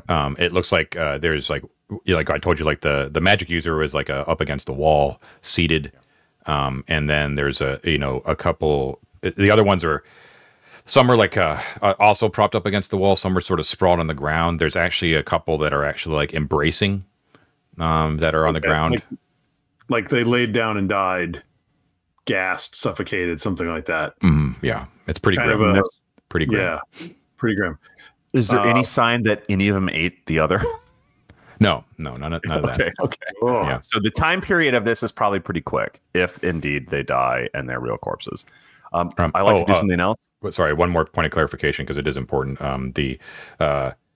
Some of the bodies in there appear to be much more decomposed than others. Like they seem to be in various states of decomposition. Like some are skeletons, some are like relatively fresh. So just be aware. No. Okay. Something else I'd like to do, John. And Ted, jump in at any point. I'm the source of light here. I'd like to cut the light off and see if I see light through a seam at the opposite end of this hallway.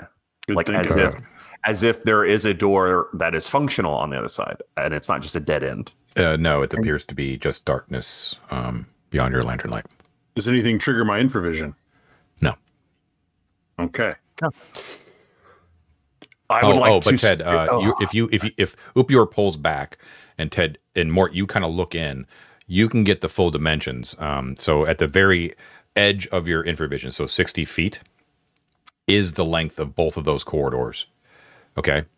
Okay. And both of them end in stone doors at the far ends. Okay. Perfect. But Mort can confirm that there is no light coming from under those doors. Okay. John, Now, I'm gonna stake the right doors whilst they're both staked open. Oh, okay. Okay. So now I have 10. Noticeably, sorry, once again. No, you're good. The eastern door does not appear to have the same sort of like pushback effect when you open it. Like when you open it, it just sort of stays open. spike it anyway. I'm going to spike. Yeah, it's just nothing. Spiking it anyway. Okay. So I have 10 spikes now instead of 12. Okay. First, again, Ted, interject at any point, but while you're mapping, I'm going to take 50 feet of rope, John. I'm going to make a lasso of it, and I'm going to start trying to lasso the closest body to me in the westerly corridor. Sure. Y'all has a crowbar. We could use that as like a. I wish we had a real grappling hook, but a crowbar might do just better than a lasso. I love it. Okay, so I'm going to do. Oh, he's even got a net. I love it. He has a net. Okay. One way or the other, you're going to pull a body out. I'm going to pull the First closest body body, to me. Yes. Yeah. Okay. So With the proviso that if it starts moving, I'm not going to pull it anymore, of course. You know? Yeah. Okay, so you're going to pull a body of a warrior out. He appears to have a lovely, like, of note, right? He's got armor and junk on him and all that kind of stuff, you know. But he has a beautiful longsword that has the what's the word, Ted? Crossguard. The crossguard is carved to resemble a eagle in flight, like, you know, like the crossguard itself is the wings, you know, that sort of thing, in gold, and it's shimmering and is glowing like a sort of a light blue, you know, obviously magical, Arcantian in nature, right? So I guess this would be a spada. No, actually, you know what? No, I want to kind of keep the crossguard thing, which wouldn't have like that. So we'll call it more of like a Thorkin, you know, Anglo-Saxon blade, broadsword. Yeah. Okay. And that's a single item of note? Yes, that's a single item of note. Yeah. So are like, is that's he page one. Sorry, Ted, just real quick, page 183 for that. For any of this treasure that you pull out of here, to page 183. Okay. Is he in an advanced state of decomposition? Yes, he is. Yeah, he's basically skeletal. There's a few remnants of flesh on his face. All right, and we don't see. Just double checking. We don't see, like, you know, arrowheads stuck in his rib cage or no signs of foul play at all. Yeah. Okay. All right. He doesn't try and stand up and bite us either. Nope. Time to fish the second body. I want to keep this process going, basically. Okay, so I'm going to say for each body you pull out and examine, it's going to take a turn, okay? Sound fair? It's fine by me. All right, so that last one that you just pulled out put you at 2 p.m. And you're going to pull out... Sorry to interrupt, John. Again, with the proviso that if we see anything in any direction, I'm going to cease doing this. Of course, yeah. I'm not going to just surprise you with... No, I know you're not, but I'm saying it out of caution, you know? Yeah. Let's see, 1, 2, 3, 4. Okay, so I'm going to say, like, in the where you can see. Okay, let's see. I'm going to say that if you really want to pull out all of them, there's a lot. Like you can surmise how many there are within the light. So there's at least 10 in the light. Do you want to spend 10 turns pulling them all out? No, we will run out of oil. We will, but you have infravision, so I can turn my brain lantern off right now, and you can be doing the fishing while we're in the dark. Wait, what you can do is so you pulled one, so you have 9 left, right? But what you can do is quickly surmise by glancing. Again, it's not as thorough as actually like going through them really carefully. You can see which ones are carrying obvious treasure and just pull those guys out if you want. I mean, that sounds. There are clearly the smart way to go. 1, 2, 3, 4 more bodies that have obvious treasure on them. I mean, I think, Ted, that we should create a hierarchy and do those 5 bodies first. But I think there's nothing to lose in doing all of them and spending all this time doing it. I mean, what do we lose if nothing's coming our way? Random encounters being a concern, but like if we post Njal and Lisbeth basically looking on guard at our flank, and you and I just fish. Why wouldn't we fish until we fish it all out? Yeah. Well, if the issue here is that these were people who went into this corridor and got trapped and died, suffocated, whatever, then yeah, I guess we could even go in and drag them out one by one, that sort of thing, because we got the door spiked. It's fine. I'm just concerned. Well, I guess I'm mostly concerned. A, I don't want to run out of oil, and B, the longer you stay in one spot in Dolmen or in Dolmenwood, in Arden Vul, the more likely it is something's going to come. You have 14 turns left. Here's what Upior will do. Hold on. What did you say, John, about the oil? 14 turns left. 14 turns. And I have one more thing of oil. So yeah, fine. What the hell? Let's just see. Alternatively, and I don't mind doing this. You can tie rope around my waist. We have a spike door, and I can sprint forward with the 3 of you ready to yank me as quickly as possible. But and here's the thing: you can reopen the door from your side. Yes. How about this? I've got better saves and more hit points. Sure. I mean, I'm okay with that. I think it's valid, and you can test the other side of the door because we have 200 feet of rope. You can get all 6 close. I mean, if it does somehow slam closed because a living person went in there and snaps the rope off, I guess you could hopefully open it. I think the main thing I'm thinking that I would be cautious about is we didn't see any scorch marks, so I'm not, or wounds, so we're not arrow traps, fire, etc. Noxious gas, which we smelled something weird in the other one, might be a situation. So you have to hold your breath while you're doing this.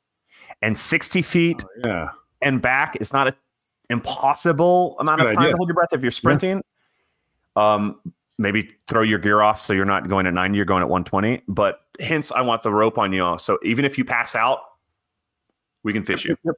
So how about this, John? If rather than taking the time to haul bodies out, if Mort were to tie the rope around his waist, take off his backpack, and just run in there and grab the goodies and come out again, how much time would that save us? Just the visible goodies? Yeah, let's just say the visible goodies to start with. It would take you a turn. Why don't you try that first? Let's try that. So if he takes off his backpack and puts his shield down, so he's got both hands free, and ties a rope around his waist. Yep. Takes a deep breath, and runs in there and grabs things. Sure, that's fine. Okay, so you do that.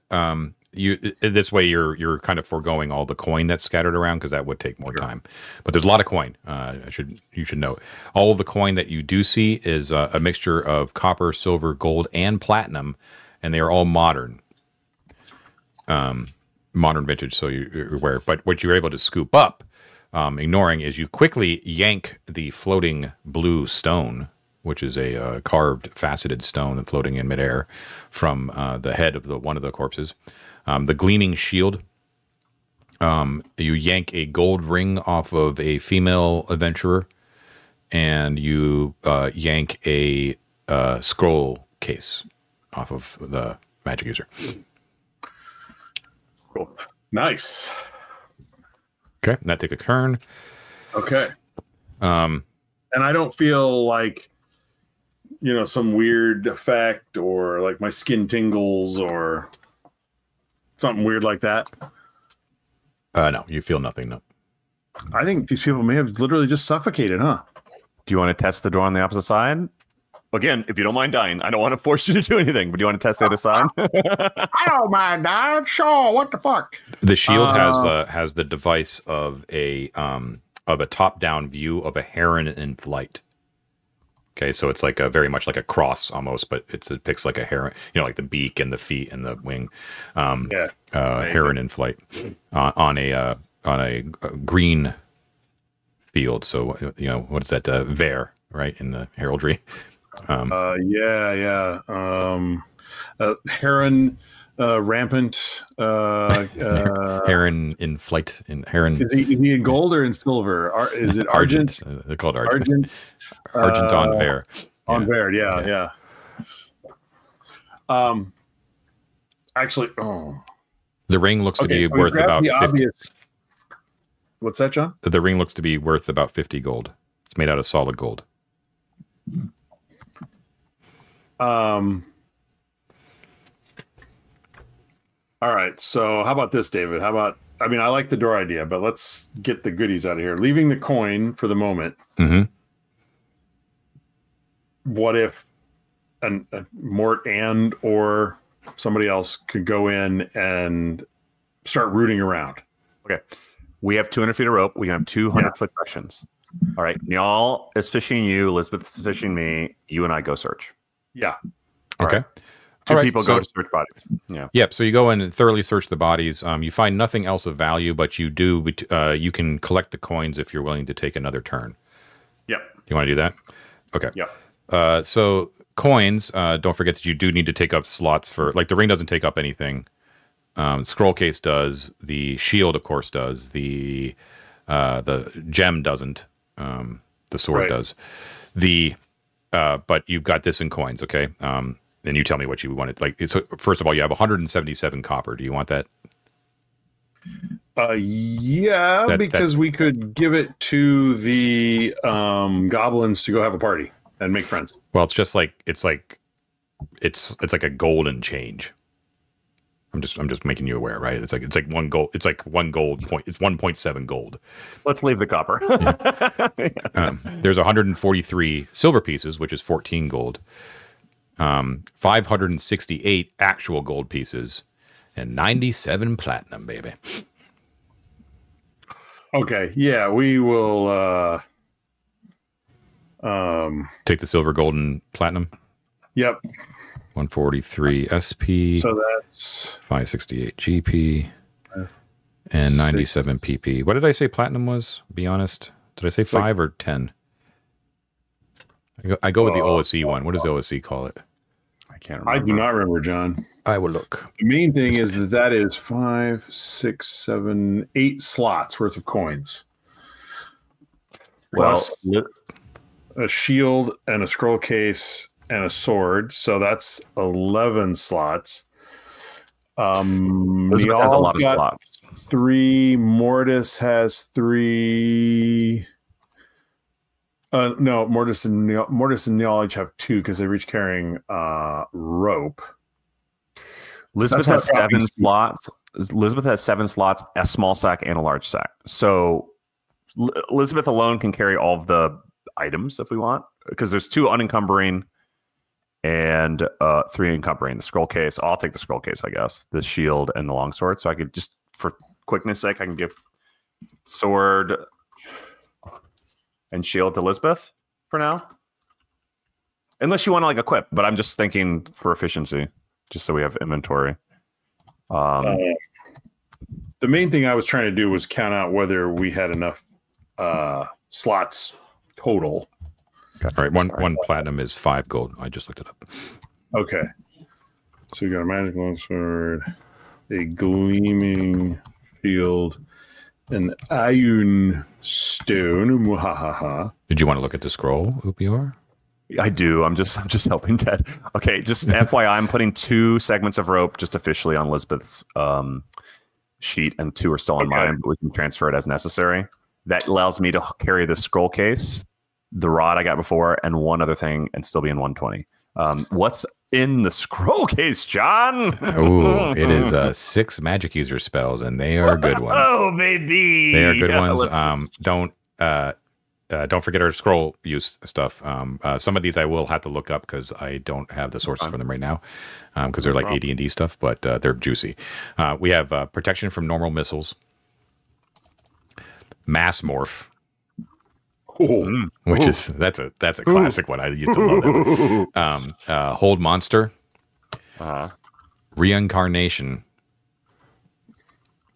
Bigby's clenched fist. Oh, that's a classic. And volley. Wow. That's awesome. They don't give me spell levels on these, so like I'm gonna have to do research on some of these things, but I'm not gonna use them anytime soon. all of those are high level spells. Those are high level spells. Yeah, except for maybe protection from missiles. Can I also inspect the gold ring to see if there are any inscriptions, and it's not just a value item? No, it's just strict value. It's 50 gold. Okay. Yeah. How about the faceted blue stone? Well. What do Not you do? that I would know what that might be, but I'm just curious. Well, you did see it floating around its head. I totally did. What do you do with it? I pick it up and place it above my head and see if I feel anything. when you let go of the stone, it does indeed start to float around your head, importing upon you a certain thing. Let's see. All right, so that means... Okay, yeah. What did I say? Incandescent. So it's an incandescent blue. So the stone itself is a sphere, so it's like a blue marble almost. Yeah. It's not faceted. I lied. But as it starts to take up orbit about 3 feet around your head, yes, you can feel that your intuition, your sense of judgment, your ability to weigh moral choices increases, and you gain a +1 to wisdom. Ooh, baby. That is in effect basically permanent unless the stone is taken away. You can manually do that just by taking the stone in your hand and putting it away, which will immediately cease it. However, any enemy or hostile person can also make an attempt for it. The stone can be attacked, and it can be destroyed. So just so you're aware, it has an AC of 19, and it has 10 hit points. Perfect. Thank you. Yeah. That may be a good gift for someone else, but for now, I will keep it on.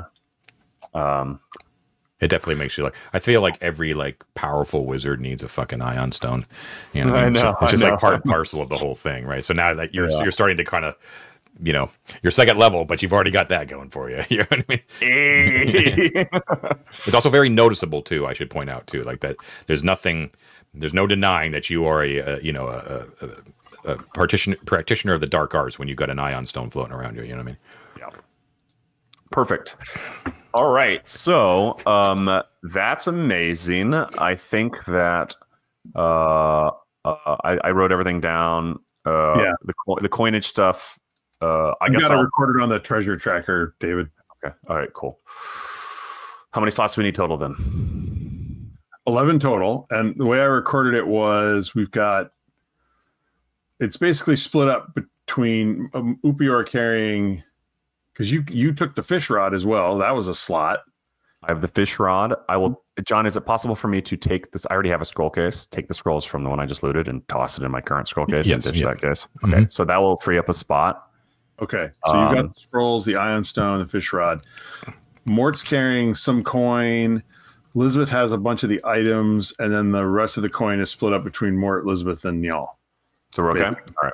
Oh, last flavor thing I forgot to mention, that the heron on the shield, I forgot to tell you that easily recognizable by anyone. That is the symbol of House Basilion, which is the ruling imperial house right now.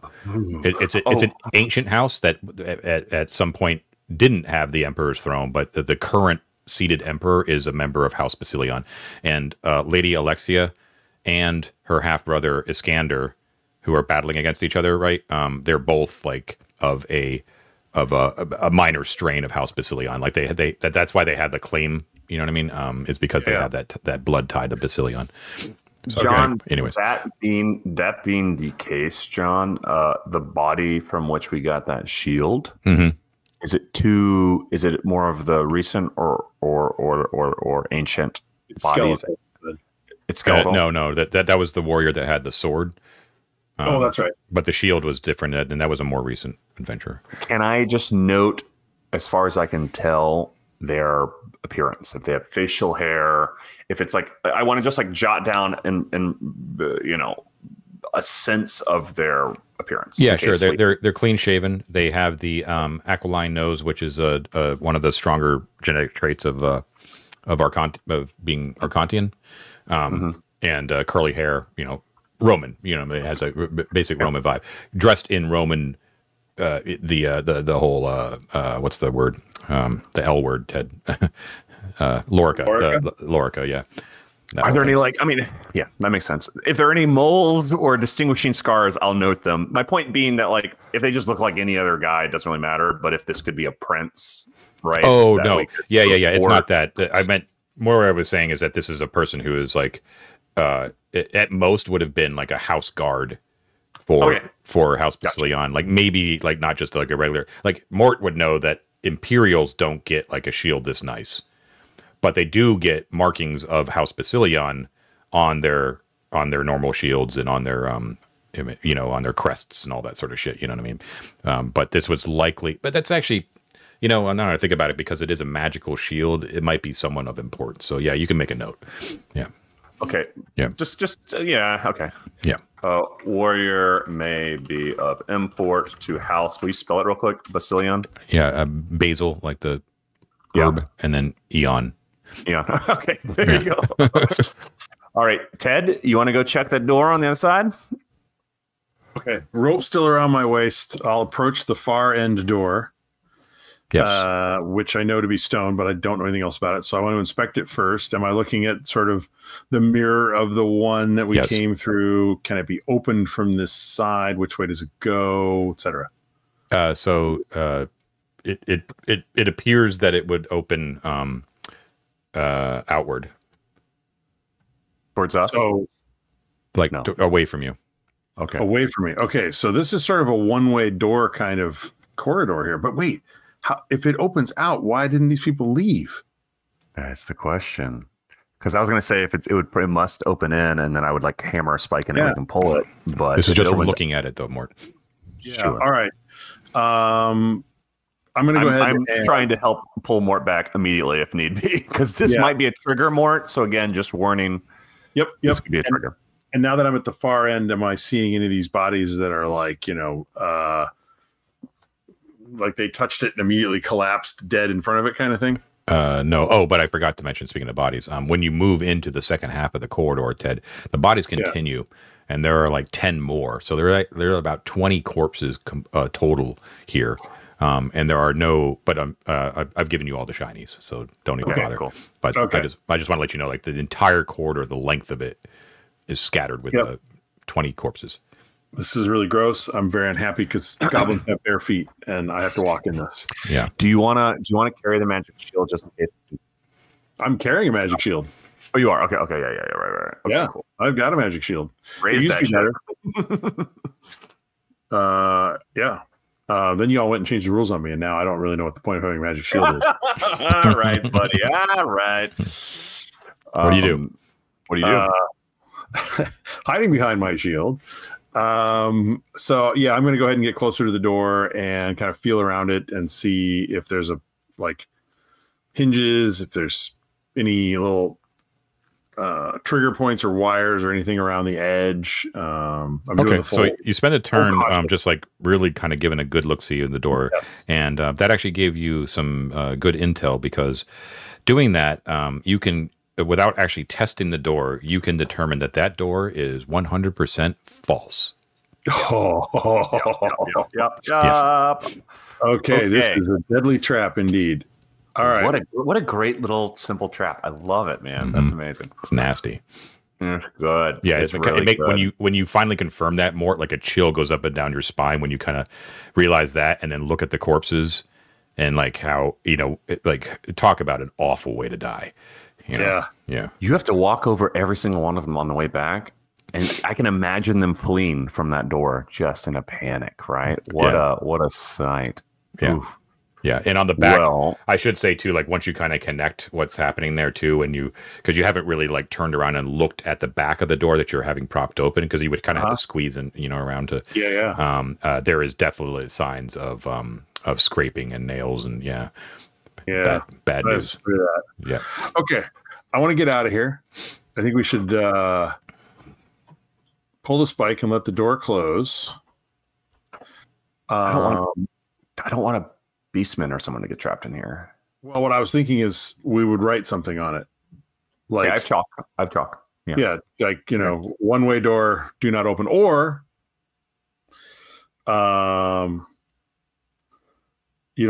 if we wanted to Garrelad, enter here. Yeah. You guys are like the only adventurers who have not committed graffiti everywhere in this place. Well, and this is the thing. If we wanted to screw someone, we could really screw someone here. So I'm trying to think of like how to do this. Garrelad, I left you a surprise inside, or temple to set this way, something like that. For what it's worth, it's pretty obvious because you've kind of gone through these corridors here that the beastmen obviously don't have any desire to go past that alarm that they set up, right? Yeah. I mean, those corridors were dusty. You know what I mean? Yeah. How about we just put skull and crossbones on it? I'm feeling so evil now. I want to draw the symbol of set on the left door in chalk. The set animal, like the fox face sort of thing. Okay, cool. No words, just on the right door, Ted. Do you want to go check and see if it's a false door? The thing is, we smelled something, and before we do that, whether it's noxious gas or flammable, I'm tempted to take some scrap cloth or some sort of detritus, John, light it with my tinderbox, and throw it into that hallway to see if it catches. Like there's gas, right? That would be flammable in there. In the right corridor? Right-hand corridor, yeah. You light a torch? I didn't hear what you said. I was just asking. Well, it doesn't matter. Yeah, we have spare torches, right, Ted? I got two left. I got two left. Do you want to light a torch and throw it and see if it ignites any like propane gases or anything like that? In there. What the hell? Yeah, flammable gases. And stand back. Okay, roll me a d6. Okay, I rolled a 2. Okay, so you toss the torch in there. Nothing ignites, and the torch stays lit. Yeah, you can see that there is another door at the far end. It looks like identical, right? Yeah. At the far end. All right, still with the rope on. Mort will go down there. Unless you want to do it, Upior. Yeah, okay. Mort will go down there, and he'll do the same drill with the door, checking around the edge and looking at it, and before he gets touching, and then he'll move up and he'll feel around and all that kind of stuff. Okay. Yeah. So you... Very careful. Once again, that this corridor is painted sky blue, white ibises painted on the walls. Nothing on the ground. There is a vague smell of rot. Right, doesn't smell as bad as the one with full of corpses, but right. But you can't really. What's interesting is that you can't really source it. Right, you can't tell. It's like dusty, like very dusty, very dusty. But other than that, it seems pristine. You go all the way to the northern end, and you look at the door, feeling all around. And indeed, you can also determine that not only is this door false, but you're being very careful with your hands, right? And you're running your hands around the seam, and you're like, I don't think this leads anywhere. It looks just like the other door. And then your hand stops for a second because it hits like a catch, like a small little trigger in the seam. Mm-hmm. That's not a latch. It's not like a locking mechanism. It's some sort of like catch. Okay, now without touching it or triggering it, I'm going to back my way out, checking the floor, looking for where the floor drops out from under me or something like that. And indeed, Ted, when you know to look for it, you can see like ingenious, very, very thin seams that match up exactly with the flagstones, like expertly hidden. Like they didn't need to put a rug down or anything like that, right? Like really ingenious, like high Arcantian work. And and there are a number of them. There are actually four traps that line the entire length of the corridor. Basically, they basically all of them span the width, so there's no like just kind of circling around them. But there is a little bit, like 3 feet or so of distance in between each one of them. All right, but there are 2 of them though are directly in front of the doors, like the false door and the door that you went in. Okay, here's what I'm going to do.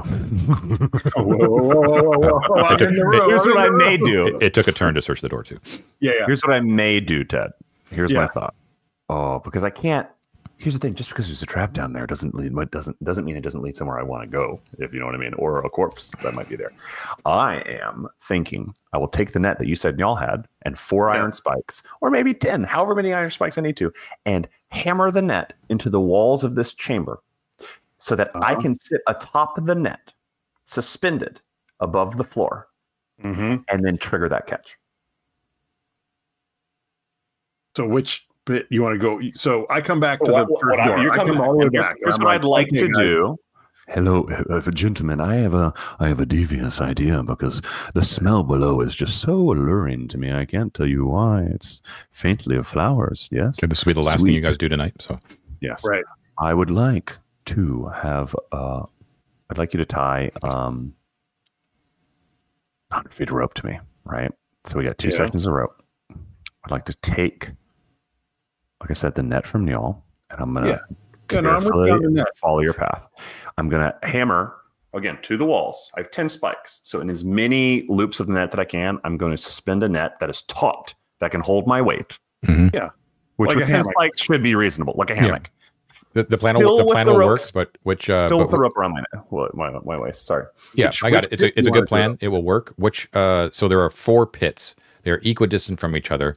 So if you basically make like a pit that's like 10 feet long at the beginning of the first door, and then 10 feet long at the beginning of the far door, and then equidistant from those, there are 4 different pits. So from north to south, do you want pit 1, 2, 3, or 4? Well, in order to do the catch, it's the door, so I have to be the furthest one. But with one more caveat. I don't think I need to use, unless you disagree, 10 spikes to suspend this net. I think 4 points of contact is probably enough. I could do 6 if that makes you feel better. That leaves a couple spikes that I think you guys could spike while the trap is open into it, so that it cannot close fully.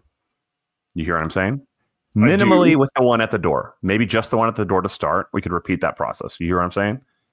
Well, so it sounds like what you're saying is you will go all the way to the far end of the corridor, put your hammock up, trigger the thing, and you can inspect that pit while we inspect the pit at our end. Yes. And we can even spike our pit open. You could spike your pit. I could spike mine from the hammock. Presumably, yeah. Yes. Right. So that's what I'd like to do. Right. So we are assuming that this is a self-resetting trap. Otherwise, you're gonna have a hard time getting back. And we are assuming I got the plan. Yeah. Okay. And I have a rope, so even if the pits are there and I have to jump and I don't make it, you can continue to lure me back. That's the idea. But minimally, I think, depending on the timeline of whether they go snap down and snap up really fast or slow, it'd be good if you guys are at the ready, 2 of you on a rope and 1 of you ready to hammer spike in the one closest to you to prevent it from closing further. And I'd like to do the same on my end at the northernmost. So it would be the northernmost and the southernmost. Does that make sense? It does. Let's do it. Okay. Let's do it. All right. So what do you do to trigger the trap? I will explain to him what I found, which was the catch thing, but I don't know how it operates. My guess is that if you run your fingers along it or something like that, you'll probably trigger it. Yeah, I mean, that's what I'm gonna do essentially. I'm gonna take. I have a spike that I have at the ready. I'm gonna just like nudge the catch with the spike and see if something happens first. Okay, so you nudge the catch. It looks like it's obviously meant sort of like if you attempt to open the door normally, that would also cause the catch to release. Yeah, that's the normal way to do it. You don't. You just make the catch go. And indeed, with a large bang, all 4 of the pits just like boom, like they all drop out, right? And they're like they're a set of like doors in the floor, like they they kind of poof like that, right? And And indeed, Upior, the one that you're next to the false door, is definitely this one where the smell is coming out of. You can see that there is a very recent corpse in there, 20 feet down. They're not on spikes, so there's just like a dirty floor on the ground there. But there's a recently rotting corpse. It is of a halfling, and it's so recent that you can actually you look at it and you're like, "Whoa, is that who I think it is?" And you realize that it is actually one of the Plumthorn halflings that you remember encountering back when they were still doing their bit, like one of Roz Kelly's halflings, right? He is very dead. He's wearing leather armor. He has a short sword, and looks like spilling out of a belt pouch appears to be a solid gold fat ingot that is stamped with the Imperial insignia. Okay, well, I'm going to put a spike, I guess, where it would close in the center. I'm going to put a spike like against the flooring, right? So it can't close all the way. So it just hit like that. Yeah. So I get my spike in there. Can I do that in time? That's fine. Yeah, you do see like all four of the doors are starting to like slowly raise up. Yeah. Is there fuck. Okay, I'm just gonna do that one for now. We can do the others in the next session. Just to say it real quick, Ted, I want to be sure. I want to know what you see at the bottom of yours, and I want to be sure that the others in the center aren't a secret passage. This is the reason I'm doing that.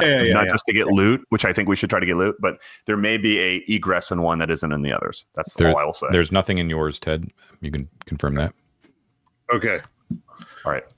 And then David, are you going? Well, sorry, go ahead. Are you going to go in and get this thing, or are you going to leave it be?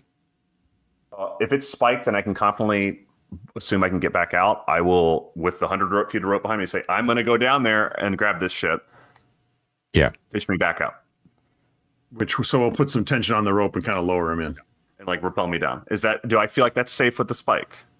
Yeah, it's safe so one door is going to close, but one is just going to be like, like that. Okay, cool. All right. I'll do that.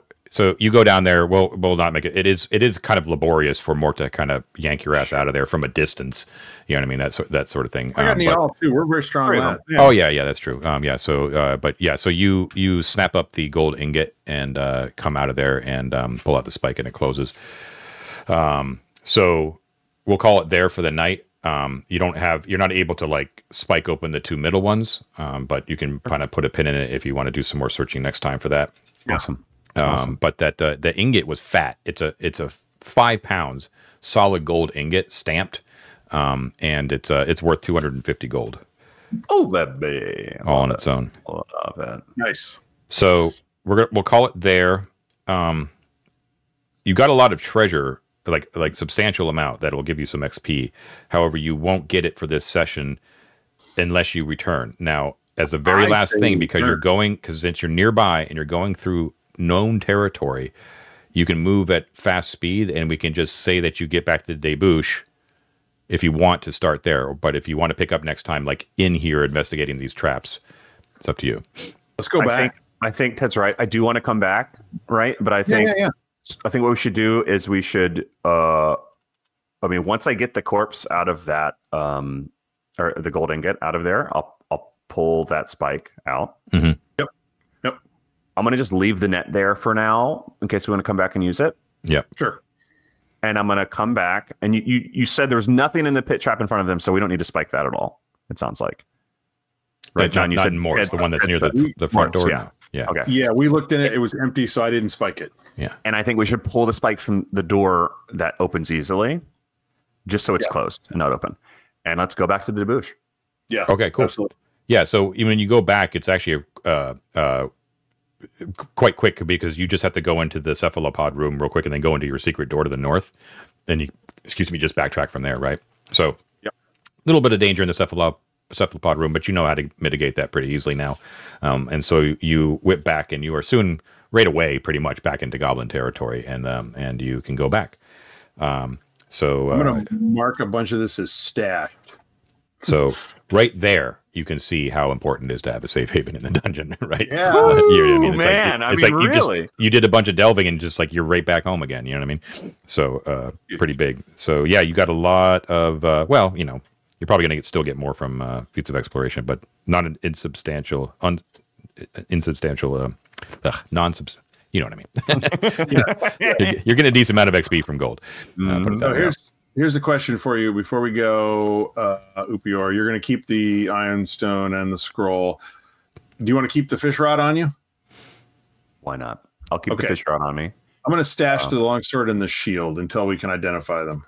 And don't forget, you guys can divvy this up amongst 2 other players, under normal circumstances. So, and don't forget, Ted, just in terms of your accounting for gold, the gold ring is just a value ring, so that's part of our wealth extract, the gold ring and the gold bar. You have access to the pyramid stash now, so if you want to dump anything off into the stash, I'm dumping all that stuff in the stash. It's marked on our treasure tracker what I just stashed. So cool. Yeah, just keep in mind things that might be good for Lothar, Wolfherd, possibly Avaricios. I'll probably give the Ion Stone to one of them. Cool. So there you go. All right, we will call it there. Thank you, everyone, for watching 3D6 Down the Line, the most criminally underwatched actual play series on the internet. Thank you, as always, for watching. Please don't forget to like and subscribe, and hook yourself up with a Patreon if you have the wherewithal, and come join our Discord, which is free to join. You can come chat with us and all sorts of fun stuff to do over there. And thank you, as always, to all of our patrons, our explorers, our delvers, and especially our conquerors. Ted, who are our conquerors?